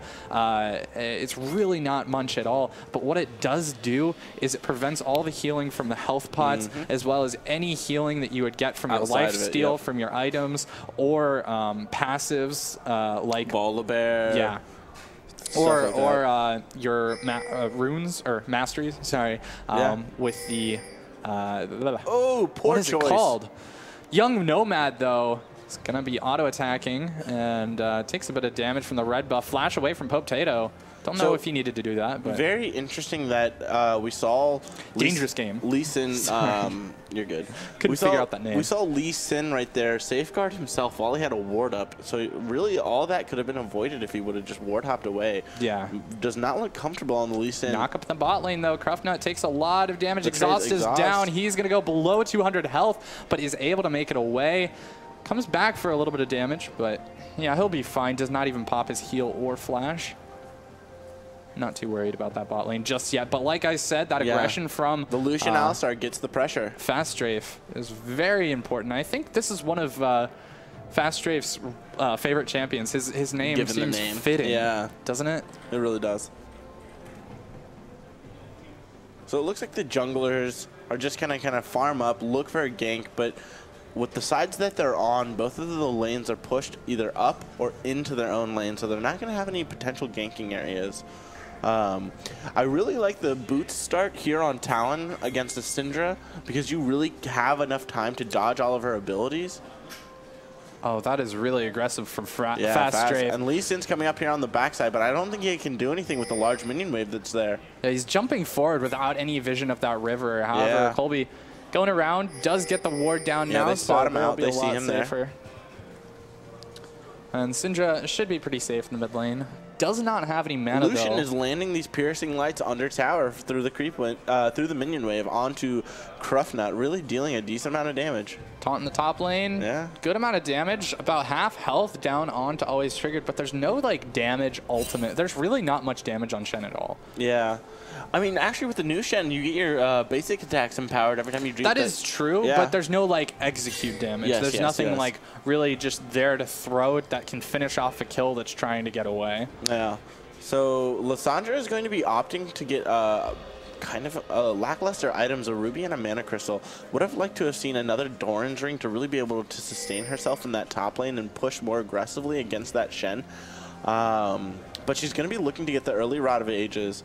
Shen has already finished his Spectral's Cowl, so he'll be having a fun time up there, healing it a little from her spells. Yeah, and if we could get the champions reorganized.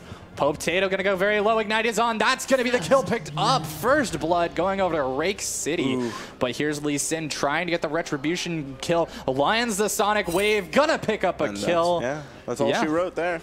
Completely avenged. But actually, it could be going back in the other way. Young Nomad trying to run away. That taunt was a little bit funny. Ooh, the BM, and he's going to safeguard away.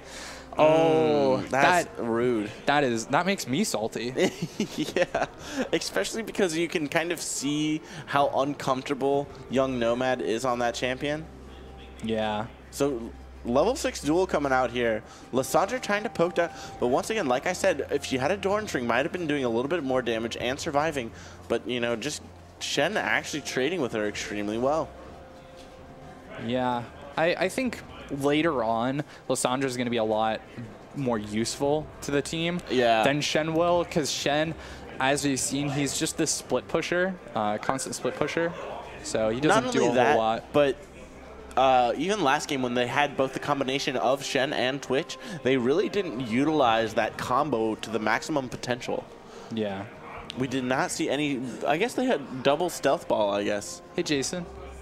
Can we reorganize the champions? Thank you.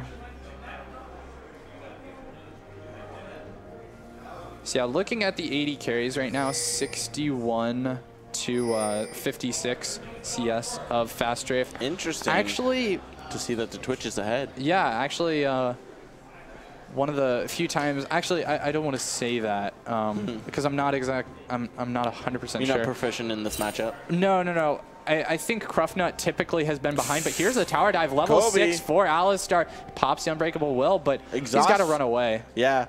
Torbear was forced to use the Exhaust and Illusion to stop to thwart the follow-up. Stun lands onto Sir Cable. That's going to be the dash in kick onto Fast Strafe. He's going to get knocked to the side, but not a lot of damage there to follow up.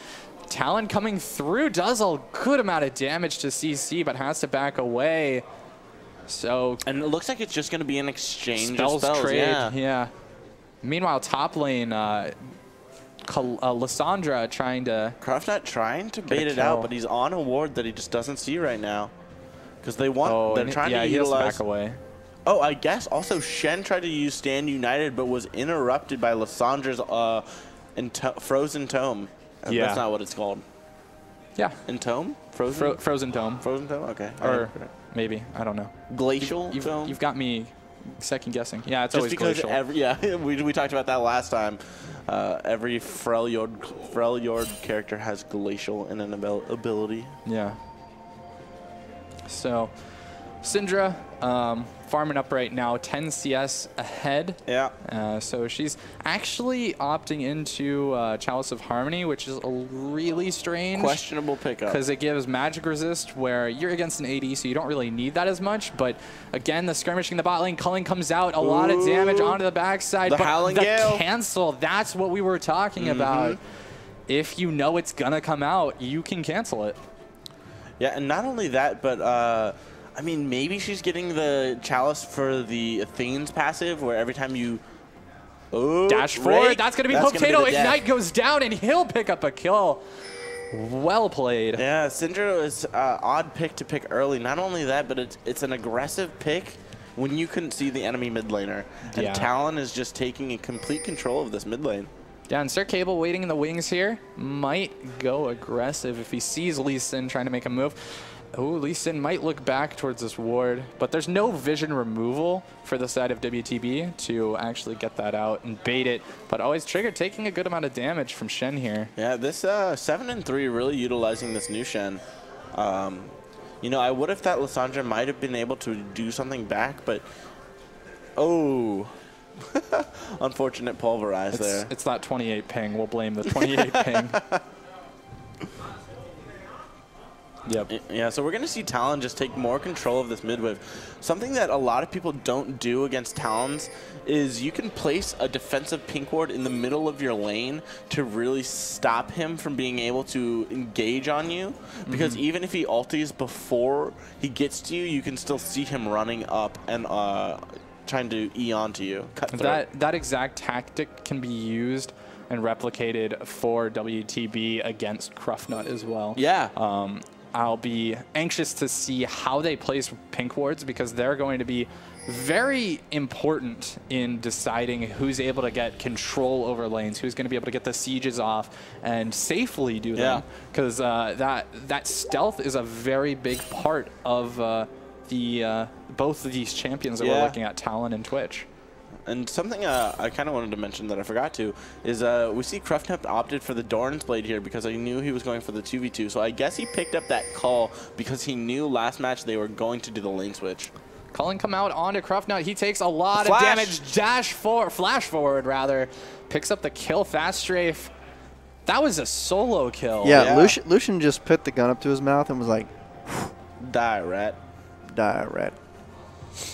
But meanwhile, 7 and 3. Dashing forward, locks up, always triggered, but... I would like to see the interaction of whatever Lissandra's snare is right before the taunt hits her. You would believe that would stop the taunt, correct? Yeah, because it would interrupt it. Yeah. Just like if any other dash Shen were to dash through and it gets canceled by a binding. Uh-oh. Yeah, Rake City. Young Nomad now I wonder in a if he's a position. Talon main, because he is going to use Rake here. That's going to be the Stand United Sir coming Cable. through. Shen does come through. Taunt is out. Sir Cable goes very low, but is able to make it away. Stand United was forced to be used there. No TP from Always Triggered. He doesn't have it up yet, and he's got no mana, so he'll probably be looking out to push his wave and do a TP gank here soon. Yeah, push onto this mid lane, but there's nothing they can do. Yeah. Like I was Young saying before, Nomad. I wonder if Rake City is a Talon main. main. I said that in Champ he's- Select. Oh, did you? Yes. Good. Nailed it. Oh, Dios mío, señore. I'm sorry, what did you just... No. That's fighting talk. Just because I spoke a different language? Yeah. I said, oh my lord. Oh. Still. I'm trying to fight you. All right. But, yeah, looking at the CS totals now, man. Fast Strafe is doing so well. Yeah, he is. 120 to the 100 of Twitch. 20 CS up at this point. I mean, a lot of it came from that one solo kill he got, but Rake Potato City. again He's going down. in a lot of trouble. Rake City picks up another kill. Yeah, so this Talon, like we stated, is just going to be taking control of this mid lane.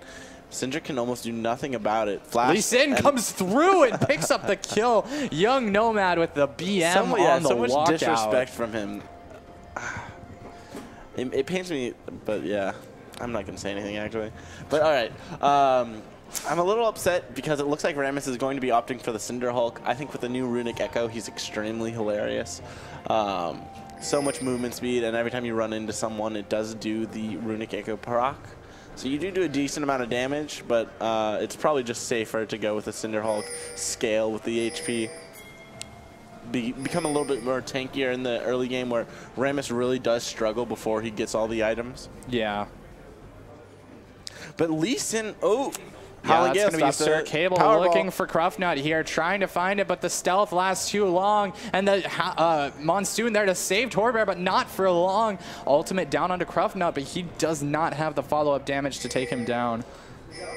Yeah, that was an extremely good Monsoon from Jaina, even though she had to sacrifice herself. Otherwise, the Glacial Path would have been used and probably locked down either Twitch or stun onto Sir somebody Cable. else. They're going to look for him. That'll be the ultimate from Lasan, or that's, I don't remember her name. Syndra, thank you. Lock up onto her, though. She's going to end up going down. Cruftnut now left to run away. Yeah, for some reason, Lysandra, Callista, and Syndra. I get them mixed up for whatever reason. The alliteration there. And so the alliteration. Well, I am a dog. I'm not. Dogs aren't known for being illiterate. Team's turret has been destroyed. What's the word I'm looking for? I don't know. What? Alliteration? Alliteration? Illiterate? No, I'm looking for something. What's where you have multiple words with the same letter or team's turret has been multiple letters together? Iteration? I don't know. Whatever. We'll go past it. I don't know. But Lee Sin, 2-0, he picks up the CDR boots. Kind of an odd pickup there. Not only that, but he still has his warding trinket even after picking up the Tracker's Knife. Would really like to see more denial of vision. Get a scanner. But it looks like that's not going to happen. And also, oh, that's Potato going down again. Easy peasy. Rake City says, give me some. I'm gonna go with this guy's a Talon main. Yeah, I think that's a good assumption. 4-2-0 right now. Oh! Hey, his score is 420. A Lamau, boys. A Lamau. But tier 2 turret getting focused here now for WTB. Shadow Dash could come through, but knocked back 7-3. But that's going to be Cruftnut trying to do as much damage as he can, but Rake City picks him up. Kick now onto Sir Cable. He does get underneath the turret. He is going to go down, but Young Nomad now the focus, and Fast Strafe just takes him down. Oh! 1 kill picked up, but Rake goes back in. 7-3. Gonna go very low, but flashes away, able to make it out. Stun lands on a nobody, and the turret gets picked up. 3 for 1, and a turret walk out for WTB. Yeah. WTB radio. That's what I keep thinking of. Cruftnut almost had the chance to, be able to get the flank, but Talon went on him extremely aggressive. Not only that, but when the exhaust went down onto him, he had almost no chance of living. Lysandra ended up picking up the Rod of Ages here. So it looks like they're just going to keep trying to do these tower dives, use their CC and damage to just get away with murder. That's exactly what they're doing. They can at this point. 17:45 on the clock, and that's going to be Rake City going it again.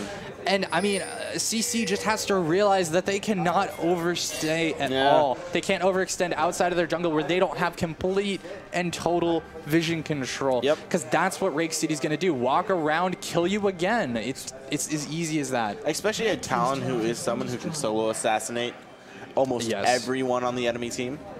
So he just will be waiting in bushes for an unsuspecting victim to come face check them. And at this point, Potato can't really farm. He does have 130 CS, so he's not doing too bad for himself. But he's 1-5-2. Yeah. I would say this is at the point where you say, hey, I'm feeding. I need to back up a little bit. I had a 1-7 Gangplank game yesterday. It was a normal. It was a normal. I don't play top lane or Gangplank. That's the point where you say, I have a problem. I need help. But young Nomad now kicks him away, just doesn't want to deal with that Talon. Nobody on the enemy team does. Yeah, he's got a Talon addiction. He's got a problem of his own. Interesting pickup. We see that Talon opted for a QSS. I don't know what he'll be QSSing. The stun from Syndra and the taunt from Shen. You can QSS the stacks from Twitch. Really? Yeah. Interesting. Because they're a debuff. Interesting. And yeah, you can QSS the stun from Syndra. Exhaust. Outrageous. Truly outrageous. Okay. For completely in sequence, but Rake City, he's going to end up going down here. Uses the QSS, but it's not enough. Now Colby left in the middle of the team. Does not have that unbreakable will anymore. And yeah, Twitch doing a good amount of work there. 2 kills picked up, desperately needed for CC. They've finally caught a break. Yep. Break me off a piece of that WTB.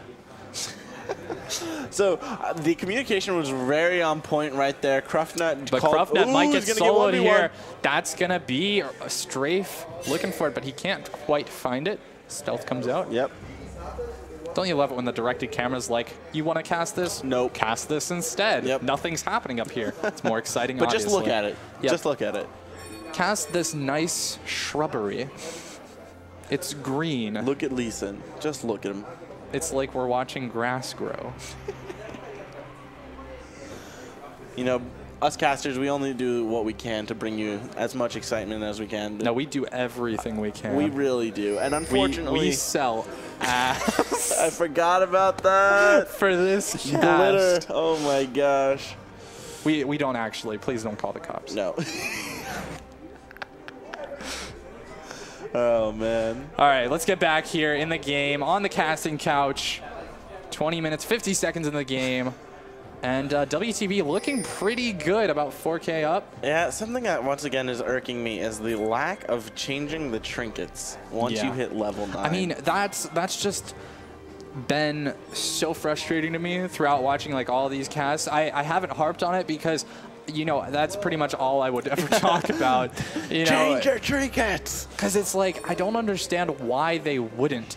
But there are so many people that just neglect that part of it, and we see Sir Cable gonna get focused here. Rat-a-tat-tat is on, but Cruffnut has been ulted. The exhaust is down as well, but can they focus him? He does end up falling. Meanwhile, Sir Cable on the backside. Rake City coming back for a little bit of damage. Fast Strafe trying to stay alive, does pick up another kill as Syndra takes down Sir Cable. 4 for 1. The only person to live is that Syndra, and I'm not even quite sure what happened in that team fight. I know Lissandra got a great ultimate onto Twitch, but it looks like the Cruffnut crew just got themselves into a choke point that they weren't ready way for. Too ever aggressive, but that's gonna be the final kill. The ace comes out. Is that gonna be game? They only have 10. No, that's not gonna be game. That's just gonna be inhibitor. 2 more seconds on Torbear. I mean, they could go for it. This could make things a little bit more interesting. No. They could. Yes, the possibility is there. Peter. They could. Peter. Yeah, Scott. It would be more interesting. That's actually what happened in the last game of the... Okay, so I was kind of defending Rake City a little bit for buying that QSS, but he has not used it to great success. The other thing you can QSS is the Lee Sin. Slow. No, you can QSS the Resonating Strike, but Rake City gonna end up going... No, he doesn't. Man. He picks up a kill and makes it out with the help of his flash. The Relic Shield really saved him right there. Also, Relic Shield, how I've seen that item not being picked up as of recent. People have been opting into the Eye of I don't know, thing that's not I relic. have the Wanderer. Is that it? I don't know what I'm saying. 7 and 3 though in the top lane. 7, yeah. Fighting with a couple people calling. Yep, that'll pick up the Finally kill. takes him down. Neo takes that one. But no, wait. So what were you talking about? The Eye of. So what item were we talking about? It's the Sightstone item that changes into which color? Like which? It's like starting tan. item? Oh, it's the Relic Shield item that's not Relic Shield. That is Eye of the Equinox. Yes. A lot of people have been opting into that, especially on Alistar, just because I think it allows you to stay out on the map longer because of the more wards. Do you know what an Equinox is? You mean like the event? Yeah. Yes. Okay. Why? Because I learned what it was. I didn't know what it was. Isn't it the moon and it's like where the planets? It's where the days and the nights are exactly the same. Length. Yeah. Yes. That's the equinox. It's the equinox and the solstice. Okay. Okay, so I knew about it, but I did not know the exacts of it. Ooh, but stun onto always triggered. He might be a little bit triggered now. Does lock up 7 and 3. He's going to end up going down. Rampage. And looking for more. Young Nomad a little bit too far forward. Kicks away, but the Monsoon not there to save him. Very unfortunate. Yes. Toybear playing very passively, but that's going to be the headbutt Alistar's pulverize going on Flash to Pop Tato. Lucian. He's going to go down. That's going to be the Pop game. Tato. He did get kind of Pop Tatoed, but Screw this top tower. Let's go for the inhibitor, boys. Or for the Nexus tower. yeah, that's what the turtle is saying. Cruftnut trying to get on the positioning here. Yeah, he's going to take down Colby. Alistar. Everybody else was like, nah, Colby, you got this, man. You did the rest. You're a cow. You got this. Oh, the reposition yeah, again. and Cruftnut has been all over the place. Going to take it down. Another kill here. Every time you get a killer assist, you get the reset on that stealth. Yeah, and looking for more. Sir Cable going to get knocked up. Well, actually, no, he again. didn't get knocked up. He got interrupted by the minion for his Powerball channel. And Rake City going to come through. Tries to pick up kill, but the exhaust is down. That's going to be him going down. 3 kills over to Cruftnut, carrying this team. And I thought he popped that scanner because he knew that Twitch was going to be chasing after him. But once he saw the Twitch, he went on the Jaina instead. Yeah, I mean, you can't target with this scanner. That's one of the unfortunate things about it. It reveals stealth targets, but it does not make them targetable. Yeah, which is really frustrating. It's essentially like you're in a Vlad pool. No, not entirely, because you can still use AoE on them. Yes. But you can't target them with auto attacks. Exactly, exactly. So I'm trying to think of something exactly like that. Oh, Shroud. Akali Shroud, yes. Yep. But then again, that's stealth as well. So I don't know. It's hard to find an analogy for that. Yeah. But nonetheless, looking at the gold totals, 9.6 to the 40, or sorry, 49.6 to the 40.3 of CC. They're not looking too hot right now, but they could make a comeback. Once again, like the Cruftnut has been playing quite well, 6-3-2. It's very unlikely, but I mean, he's the one to carry, if anybody. The thing is that I don't think that his team necessarily understands that either. Because 7 and 3 is a lot of the time out of position, like so, where he's going to be taken down and not being able to do his job, which is peel for Cruftnut. Yeah, very unfortunate there. This is going to be a 4v5 heading into the base of CC. What? That's going to be ultimate popped. Young Nomad has been caught out and taken down. My. And Sir Cable just right onto the back line. Oh, the Monsoon to get Talon in the base, but more kills picked up. Cruftnut still hitting away. Only 3 left alive here. Colby trying to make his way back, and I don't know if WTB can end at this point. Cruftnut heading right for Sir Cable's face. Throws out that poison, but he got taunted up and taken down. Can they end here, though? Pope Tato left alive, and actually, Rammus did end up going down. And the inhibitor respawned. Oh, get trolled, my friends. So they're just gonna WTB trolling a little bit, I think. Instead of going for the inhibitors, they're gonna go for the turret. So now they have 3 open inhibitors rather than 2. Yeah, knock up onto 7 and 3, but this might be the chase. It could happen here. Colby trying to get away, but the chase from Young Nomad is pretty good. Does come out, locks up, trying to walk out. I'll walk it off, Colby. Walk it off. Actually escape. He's gonna go down. Yep. That's a pretty long chase, but eventually he falls, and now always triggered in a little bit of trouble, but that's Rake City there to assist, and the ultimate down from 7-3, so he's not doing any damage currently, and Fast Drave will pick up that kill. He's looking for more. These disconnected team fights and just lack of... So weird. Yeah. It's keeping the game fairly even. Very but odd. Still 10K up for WTB. That lead does not mean as much as it used to. However, they're still going to look towards this base. death timers here for they two could members. get all inhibitors down. They could almost probably win. They don't want to. They don't want to. That's been the name of the game here. Oh, you can actually see the range on of the Lee Sin. But can you do that? No. Can you do that when you're playing it? No. What? Well, I don't know why. It's just in spectator. Yeah. Twitch once again going to try to get a gank up here. Yeah, Pink Ward goes down. Just try to spot Talon if he ults. Oh, a lot of damage from the Rat-a-tat-tat. That's going to be Rake City coming through, but the exhaust is down. Oh, Twitch does end up falling, but Fast Strafe is trying to make his way out now. Dodges the resonating strike. 3 inhibitors down, though. CC is going to have to fight the CS. CC versus CS. Yeah, you know, this actually, with the new minion changes, too, that came this season, this actually gives time for them to scale up a little bit. You know what? Scale up for what? Not really much, because they are 3 inhibitors down, so they have to have some miracle play to really turn it around. But anything is possible. Anyone can throw in League of Legends. We've seen it all. Yeah. So gonna be interesting to see what they can do. So now Torbear clearing out some vision, probably what they want to be doing at this point. Yeah. Paparazzi, no. I'm too famous for this. Yeah. But, like, I mean, the CC, they're having so much trouble at this point. The Baron gonna get started up. Yeah. I don't think there's any way CC can win. I mean, there's always a way. I don't think there really is a viable way. A feasible. Yeah, Young Nomad gonna get attacked here. That's gonna be the Stand United, but he's not able to make it into the pit before he goes down. 2,000 health on the Baron. That's gonna end up going down, and they're gonna push into the base. Yep.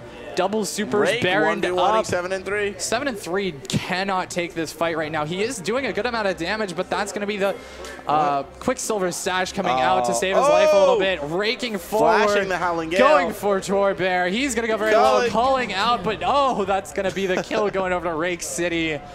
And that's going to be the final Nexus turret falling. And the Nexus surely to follow. Pope Tato trying to stay alive, but he does end up going down. Cruffnut trying to get what he can. Cruffnut does pick up a kill before he goes down, but game number 2 going to WTB, taking the series 2-0. Yep. So now we're going to be seeing Cuck versus We The Best, one of the first match we were able to catch. I thought CC won last game. No. WTB won game number. Oh, you had it wrong. I didn't even look. Yeah, me neither. But yeah, sorry guys. WTB won game number 1, took the game number 2 away. Yep. Beautiful finish with that Fiora last game, and this game just kind of slowly played it out, and very well played by them. This was the game of Talon. Once they saw that Cinder pick up, that Rake City was very confident in finally playing what I believe is his main. Yep. And just destroyed that mid lane. Yep. My bad on that. You're good. I thought CC won a game. No, it was the Fiora. Remember? He went to the I was just trying to give them a little extra, exactly. you know, trying to get their audience, you know, or their fan base, you know. Yeah, I'm really sorry. CC, you gotta win. Not really though. Not really though. But anyways, guys, we're gonna be back with the finals. It's gonna be Cuck versus We The Best, which was one of our first games and was the most one of the most entertaining of the day. So these rematches should be very good. Excited to see what We The Best can bring out against the likes of Cuck, who have gone undefeated so far. Yeah, it's going to be a great match, guys. Don't go anywhere. All right.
Hello and welcome back to here at the Cave at Fairfax University Mall. Once again, I am the small dog and I do play-by-play, all the play-by-play action. And joining me here at the casting couch is Paul the Bard. Yep, your the one and favorite. only. I am. No, I'm gonna stop. I'm gonna stop. I wanted to sing, but Jason, our producer, will stop. But yeah, so we're gonna be jumping here into the final game here really soon. We're gonna see here. I'm sorry, that was rude. But so yeah, it's gonna be Cuck versus We the Best. Yeah, we've seen both these teams play now, and Cuck does look superior. But, you know, We the Best, after a couple of games, might be able to, you know, pull something out of their hat and take the game off of Cuck. Are you sure that's the word That is you were not the word going I to was going to say? use. Not one bit. So I'm hoping that we'll jump into champion select here soon. But yeah, I mean, talking a little bit about the players, I definitely think Cuck is the favorite in this one. Unfortunately, just because of the pure skill. And we actually got to talk to them a little bit. Fair, like some interesting facts. They never, like some of the players haven't actually met each other before. Only really played online, despite all going to George Mason. Yeah, I was about to say that So, all George Mason students, but never had played together or met each other until now. Pretty neat. Very impressive, yeah, to have such synergy without knowing or really being able to communicate as much. I'd really like to see them playing against some of these teams that might give them a little more of a run for their money. Yeah. Because they do have a decent amount of synergy, but being so new, like in terms really of a team, would definitely test them. So hopefully they'll come back and we'll get to see them against some of the higher level teams that we've seen in the past. I don't think there are as many teams here today because of Valentine's Day. There was, last time we were here, a lot of girlfriends were brought by their boyfriends. That is true. Yeah. So, you know, some people are having a special day today.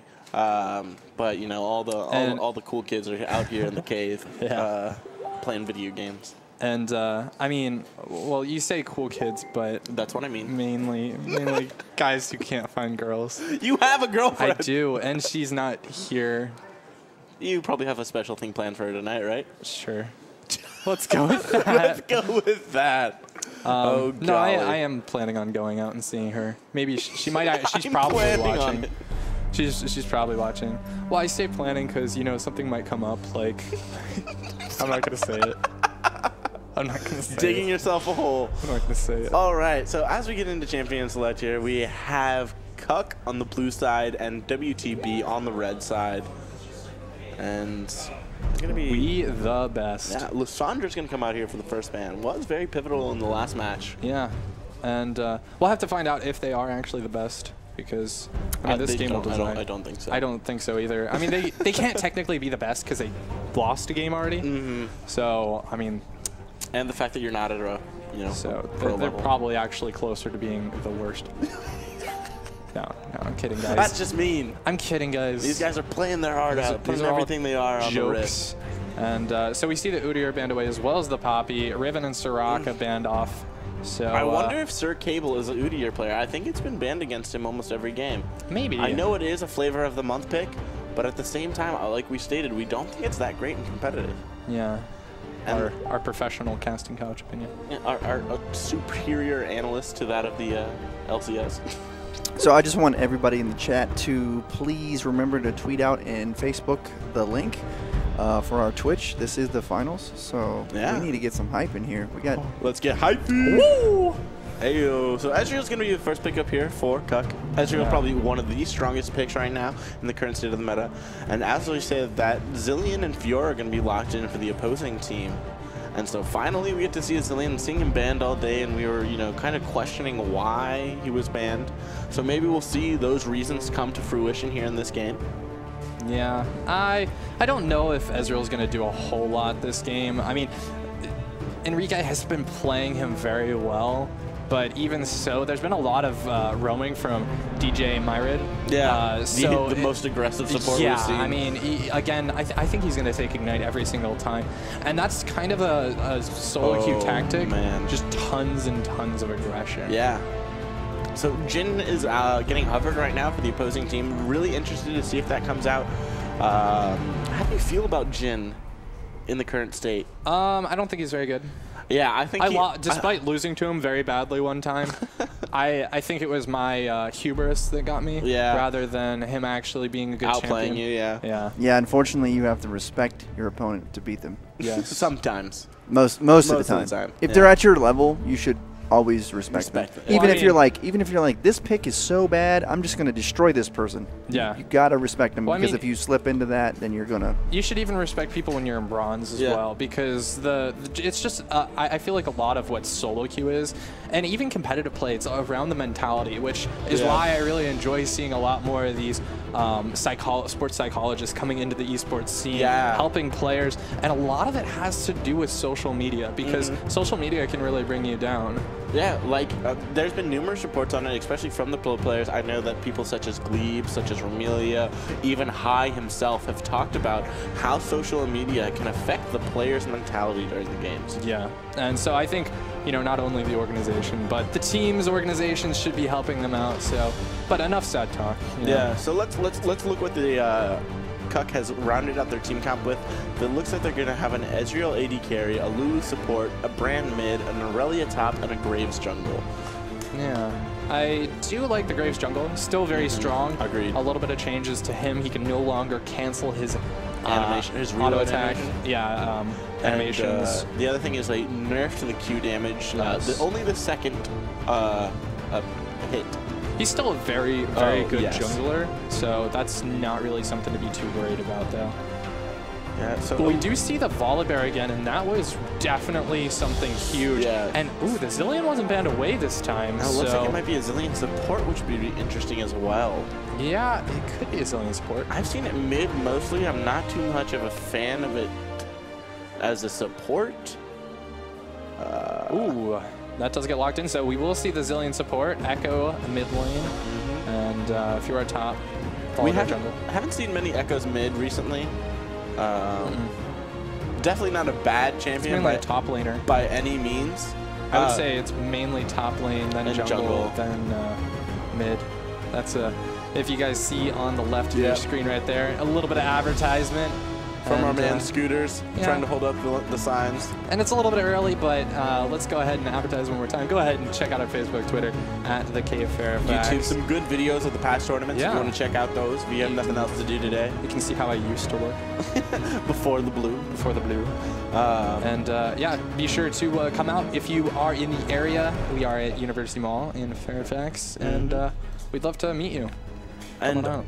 So we hyper about this a lot because we're both supports, but once again we see that Zilean is going to be opting for Exhaust rather than Ignite. The only person I really think Exhaust is worthy on is Aurelia. Right. Maybe Graves if he gets close enough, but I really would have preferred to see the Ignite, especially with Zilean, who can, you know. By the way, I'm going to go ahead and post the YouTube channel in the Twitch chat. In the actual Twitch chat, because it's not actually the K /the K Fairfax just yet, because we only have 72 subs. We need to be at 100 before I can change the URL.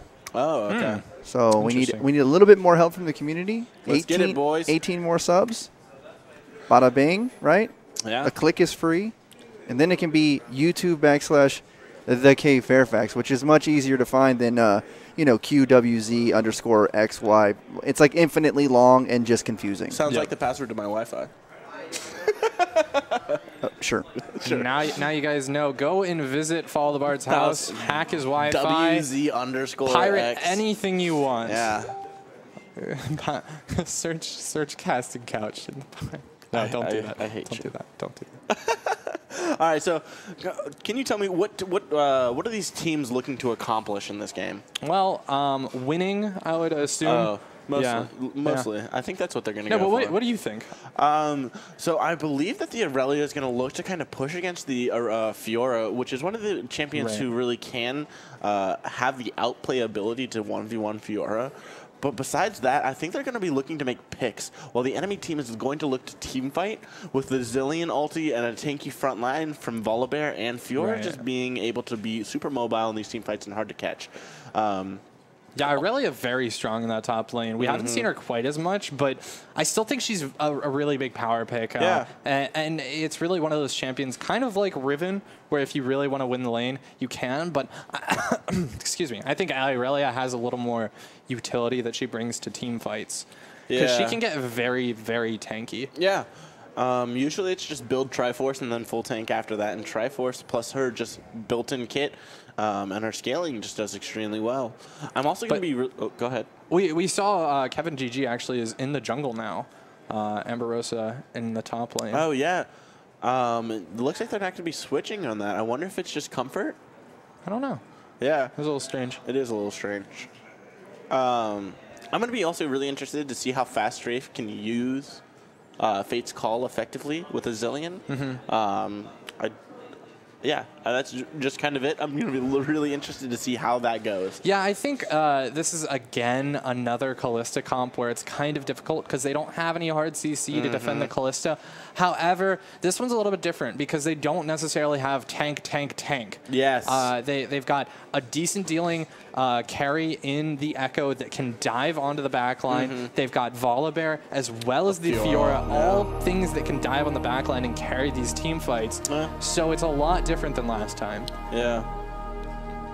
So I don't think that they definitely need the Kalista to win team fights, but it would be very nice if they can peel for it, which, again, it's very hard without any to peel. Yeah, without any really CC. hard CC. I mean, the double Zillion bomb is kind of the only thing they have, but that is very unreliable. So we will get loading in here, and yeah. Should be a good match once again. This is going to be We the Best versus Cuck in the finals. It's going to be a best of 3. Whoever wins is going to get first place, and whoever loses is going to get second. Yeah, it's not bad. It's typically how it works. But usually. Then again, you know, there's some strange brackets where it's like a bunch of best of 2s, and then like, you know, the winner isn't necessarily the winner. Yeah. There's sometimes the loser. It's like points or something. I don't know. Or something. Something. So, but this one, straightforward bracket all the way. We're at the finals, and this is a match to get excited about. Yeah, I don't know. Really Are you pumped? Yeah, I really am excited. Not only that, but Graves Jungle is one of my favorite things to watch, just because it's kind of funny just to see a man with a shotgun come out of a jungle. Absolutely. He's just like, ah! Yeah, and no, and my buddies were like, I was talking to my buddies, and the phrase, the closer you get, the more bullets you, or the closer they get, the more bullets you hit. The closer you get, the more bullets you hit. Yeah, I like it. Yeah. So I thought that was really nifty. I also, there was a couple plays from LCK where the Graves Junglers was able to hide in like Wraith Pit and just ult over the wall, finish off a mid laner. So there's a lot of cool, nifty stuff Graves can do. So I just really enjoy seeing his gameplay, and I like seeing aggressive junglers in general, just because they make the game more exciting. Yeah, I think. Can we get the overlay changed? No. Don't be ridiculous. I was reordering your champions. Pick one. It's like you remember one thing and then forget the other. Thanks, bro. It's okay, Jason. Mind of a gnat. We love you. Look, and it's bugged. Oh my god. Oh man. I can't win with this. Adobe right now. is the best. Producer. The producer failing. No, It's okay. it's really Adobe Air. It's really what it is. Well, why don't you redesign the League of Legends client? Yeah, Jason, why don't you become a programmer, developer, artist, everything at once? What a shame. Okay, last time. That's what it means. But yep. So I love looking at blockchains. yeah. But I believe before we memes, went, memes can't melt black screens. So Graves is going to be picking up red buff. He's probably going to go for an aggressive gank here onto the Volibear, but I don't think that's really going to work out for him. If he does choose to do that. Yeah. No, Graves just started red to start red. And Armored Bear's pushing up in that mid lane, getting a good amount of damage down. But he shouldn't be too aggressive. After Rake City gets level 2, he should be doing a lot better. Yeah, a little bit more pressure on him. Every lane is training extremely hard right now, trying to get advantages in their own lane. Yeah, and So something a lot of AD carries or even supports don't do when playing against Dazillion. Ooh. Very good level 2 aggressive bot lane. Yeah, I mean that's really what you got to watch for, especially when you play bot lane. It's that level 2 power spike, and Cuck completely took advantage of it. Colby pushed back, has to use a health pot. He does have 2 more left, so not a huge deal. Oh, he misses the Pix comes through, but that's going to be the jump from Ezreal, looking for more. Fast Drave actually getting a lot of arrows down, but that's going to be first blood going over to Ezreal. Nice pickup there. Meanwhile, on the top lane, damage going on to Amberosa, but he should be fine.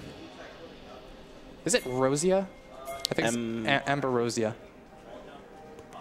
I think it's just you may be right. I don't He's going to go down exactly know, but the riposte comes out, and Rosa goes down as Ganks well. Everywhere. Meanwhile, Armored Bandit flips. Oh, he's going to go does down. Get flipped. Ignite is down, and that's going to be the kill picked up by Rake City, his first of the game. Yeah, and Graves tried to gank top after Aurelia went down too, but it looks like he had to back off and was not able to even scratch the Fiora. Yeah, I don't exactly know what happened. Kevin GG actually pretty low in health, and this is going to be the invade from WTB. They're really taking advantage of the mistakes that Cuck are making. That's going to be another kill for the Fiora. Gets the Gromp and heads on out. That's actually 3 kills already picked up under 4 minutes. This is huge for WTB. How are they going to be able to capitalize off this? They need to sustain this vision and just punish the Cuck from stepping out too far like they have been.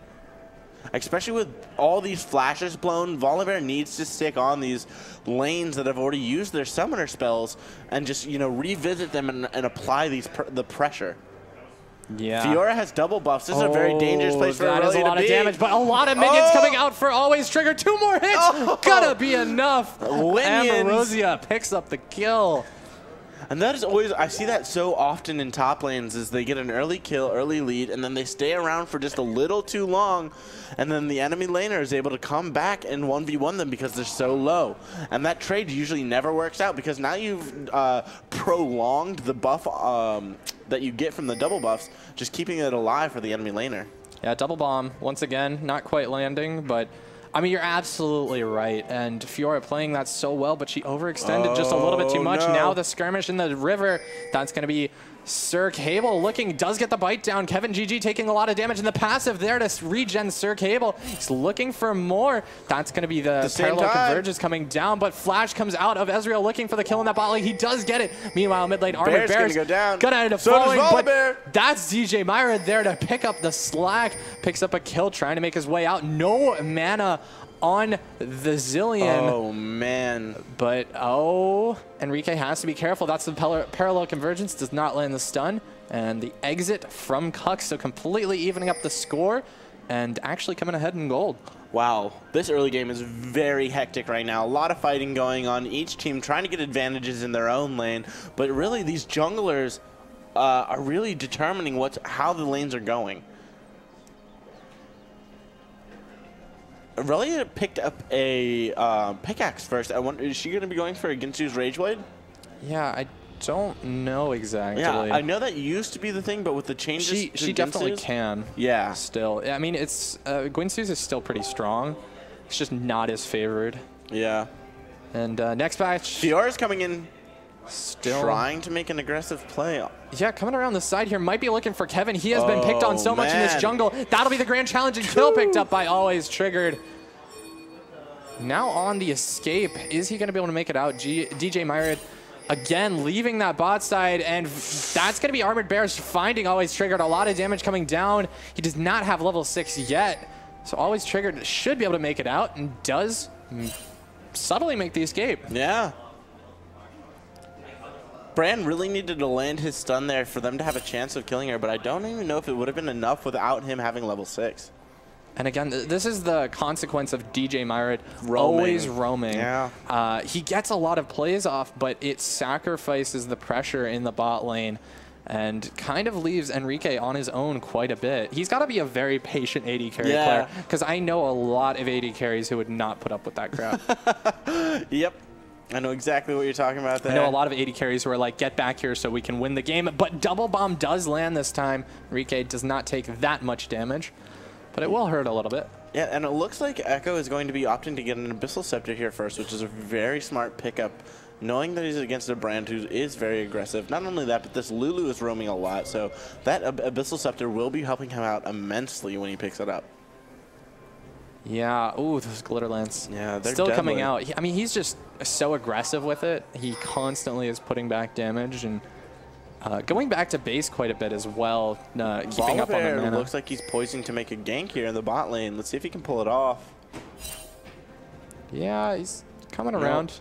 Not going to do too much. Armored Bear is actually lighting a stun onto Rake City, meanwhile. Good amount of damage, but he's got a health potion. But this will get spotted by a ward. However, Lulu left to run away, trying to get out. Slows her down, and she does make it out. Now Always Triggered, taking half his health. So 3 kills onto Always, 3 kills onto Always Triggered. He's got a TM out already. Do you really think that he's going to take a hold of this lane at this point? That's the thing, is I really don't know, because that kill when Ambrosia came back, giving him double buffs, really gave him control of this lane. I understand that he has 3 kills, but up 18 farm and being just Irelia, so that if you ever do get a little bit lower than Fiora, you can stun her and walk away. So I don't think that Fiora will ever be able to regain traction unless she really gets another kill or so. Yeah, maybe late game. Yeah. Because Irelia tends to build a lot more tanky going later on, whereas, you know, Irelia definitely has the early game advantage. But stun lands onto Rake City. Armored Bear's barely able to make it out of the Parallel Convergence, and that's the Chrono Break to keep him alive. But flash forward from Kevin. He does get locked up by the double bomb and gonna go down to Callista. Way aggressive from Kevin. So those double bombs actually missed, but once Graves used his ulti, pushed him right into it. It was the ulti. And, ooh, kill picked up in the mid lane. Armored Bears.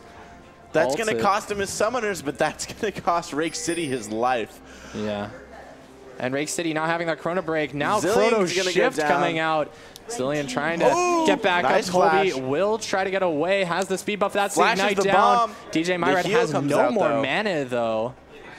Yeah, so Fast Strafe had to heal Zillion right there. Zillion also had to flash, so that's a lot of summoners. And Zillion had to use ulti, so that's a lot of just spells used for nothing really. An escape, I guess? Yeah, I'm not exactly yeah, he kind of walked in the mid lane at an awkward angle.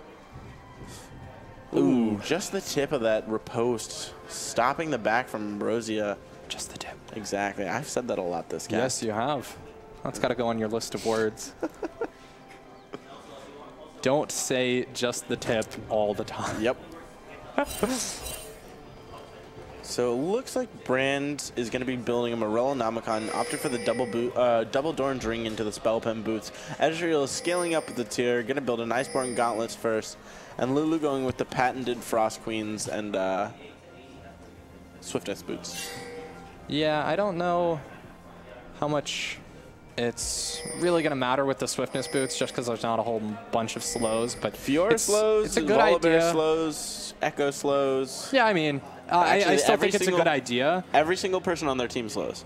Yeah, I just don't feel like there's a lot of detrimental slows. Especially with the changes of Swiftness boots not being as good as they used to be. I guess they are still very viable.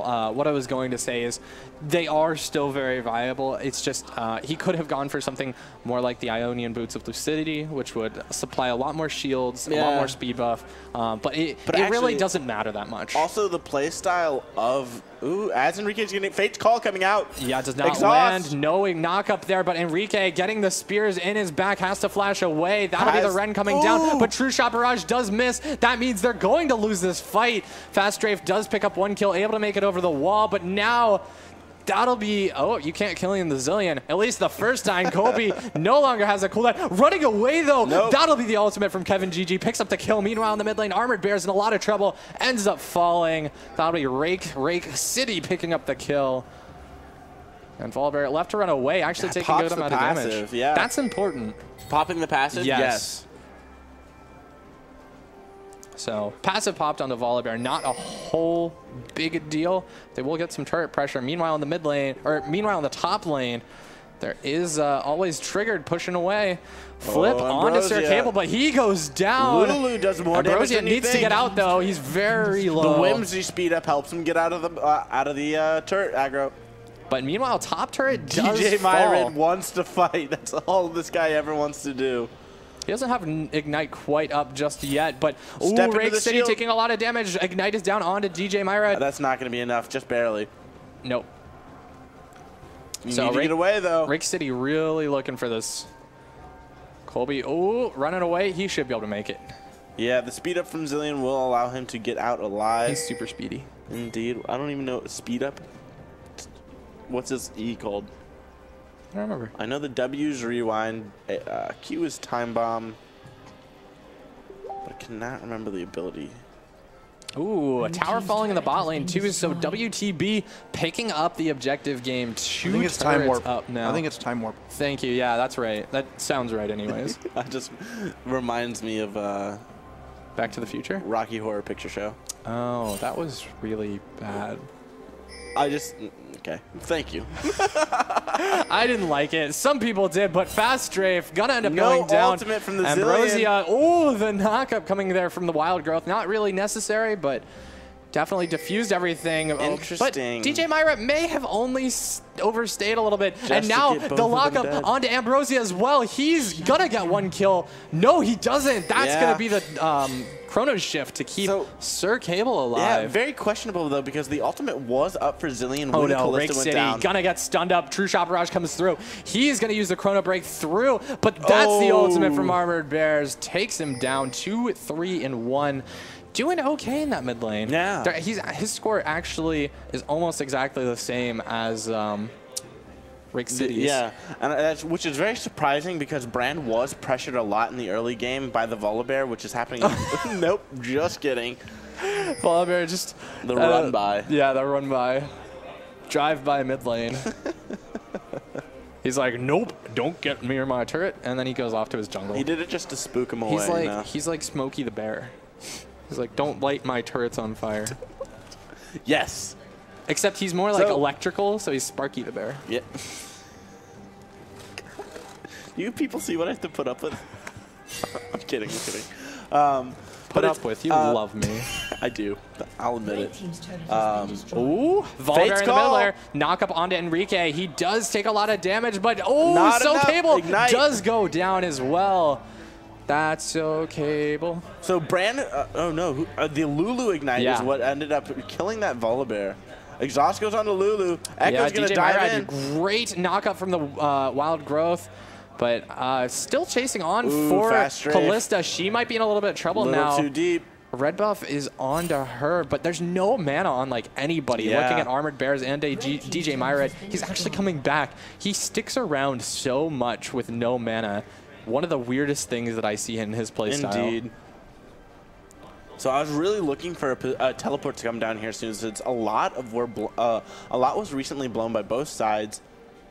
But Aurelia is the only one who has it. Fiora doesn't. Fiora's going to be returning up to the top lane. A lot of minions have been killed by that tower up there. And another wave is also pushing bot.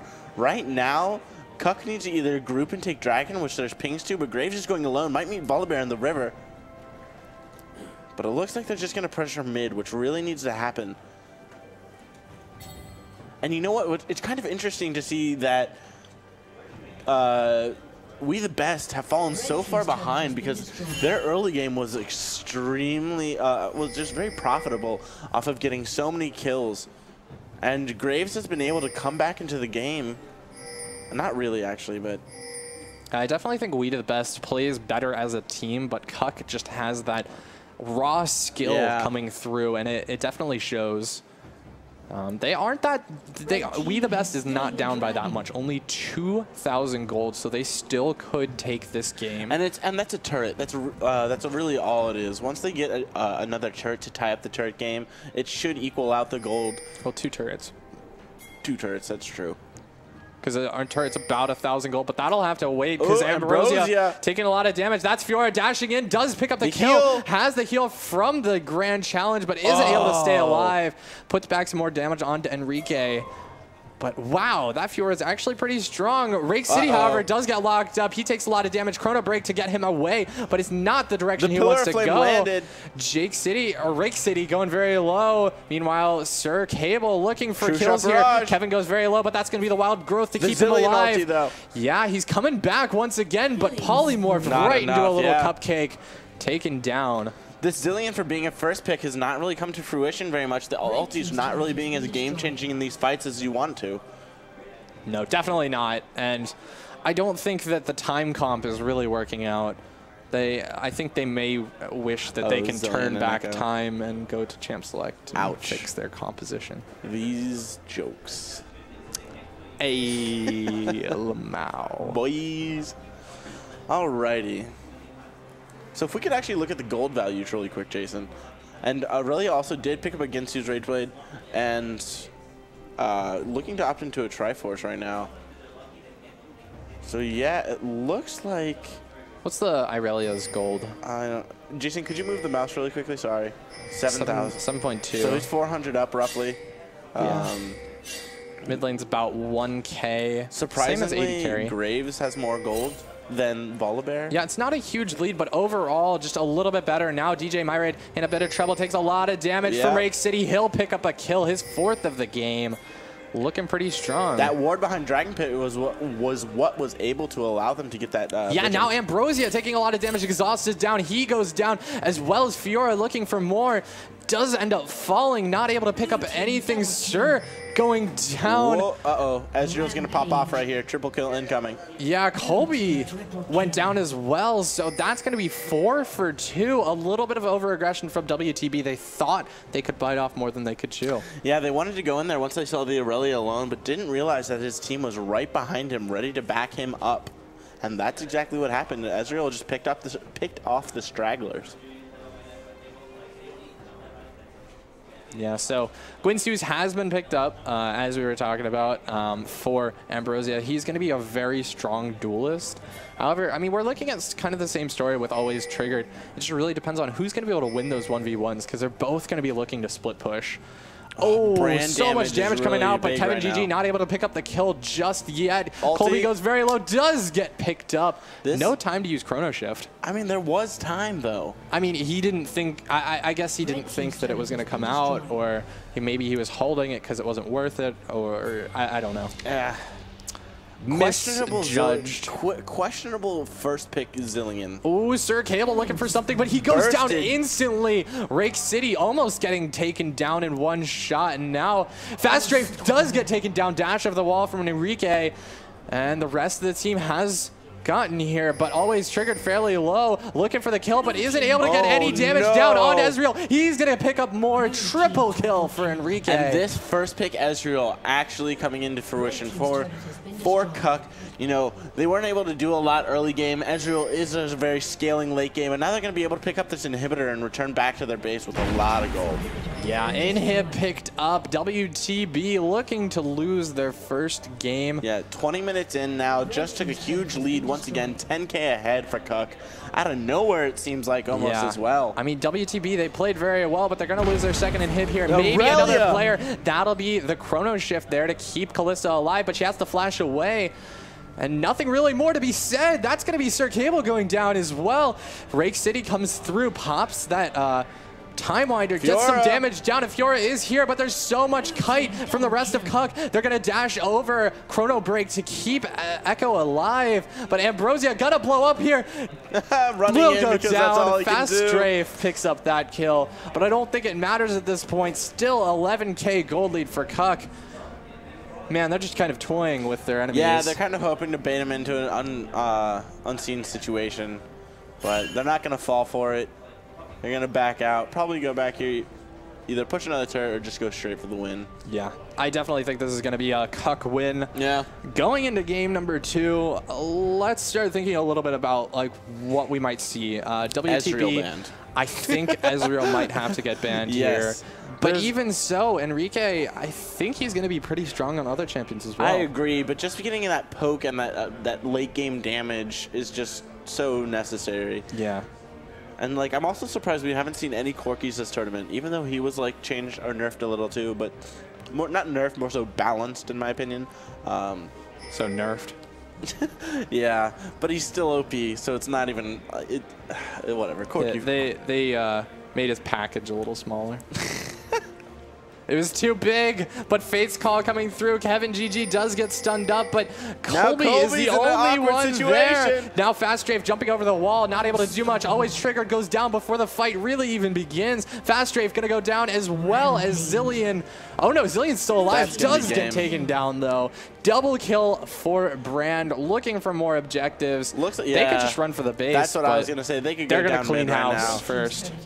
I think forfeit came through. Yep. So game number 1 going over to Cuck.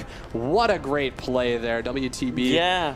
Kind of falling short. They did a great job, though. They looked so much better than their game 1 against Cuck. Yes. I think if anybody has a chance, WTB has a chance at taking this series away from them. Kind of a little bit of a dark horse story. I'm trying to remember where that game really got out of hand for We the Best, but there's no one specific play or fight that really I can pinpoint. I think it was just a series of poor calls and poor positioning. A bunch of little outplays. Exactly. And Fiora being 4 and 6 and Volibear being 3 and 7.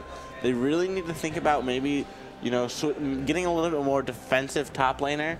Maybe trying to have some hard engage against the enemy team. I could see that. Yeah, but I'm really looking for them to remove Ezreal off the board. Yeah. I think that is just too strong for Enrique right now. Not only that, but first picking that is really safe, too. Yeah, Because it's Ezreal. For sure. But anyways, guys, we're going to be back in a couple minutes with game number 2 of this best of 3 series. Yep. Our finals versus Cuck and We the Best. Don't go anywhere.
Red team's inhibitor is respawning soon.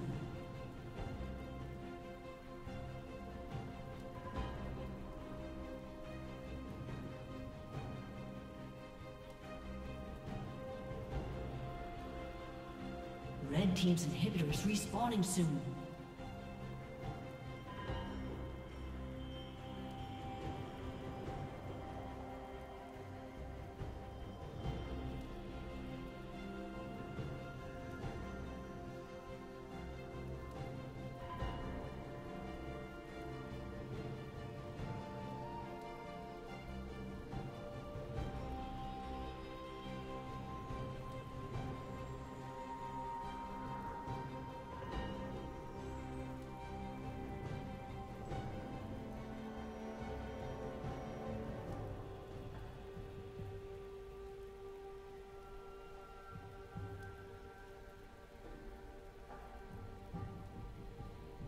I don't take your handouts. Welcome back one last time. I'm the small dog, and here's Fall the Bard. Well. Actually, that's really high. There we go. Yeah. Welcome back to the casting couch. The Kate Fairfax here, and we are actually going to call this tournament. Apparently, the team's a little bit confused, so we're going to give the win that Cuck already got. Yeah, that's going to count towards this so they best of 3. 2-0'd. So yeah, they 2-0'd. We the Best. We the Best. Going undefeated in their normal tournament, so we gave them. Well, we didn't actually give them anything, but it looks like We the Best have decided to call it quits. So unfortunately, there won't be a last game. But a very action-packed weekend. Yeah. You know, looking forward to more in the future and more people to come out. That's really what we could use. Make these tournaments more exciting. Yeah, and I don't know how much I can say, but there might be talk of a series coming up. Yeah, hopefully, which would be really interesting. Could be exciting. Yeah, I'm actually really looking forward to it. And if you're interested, go ahead and follow the Facebook, Twitter. You can also follow our Facebooks and Twitters. He never uses his. I don't use mine. You can use mine though. Follow the board. It's okay. I'll respond to your tweets. One tweet at Monte Cristo that I did in December.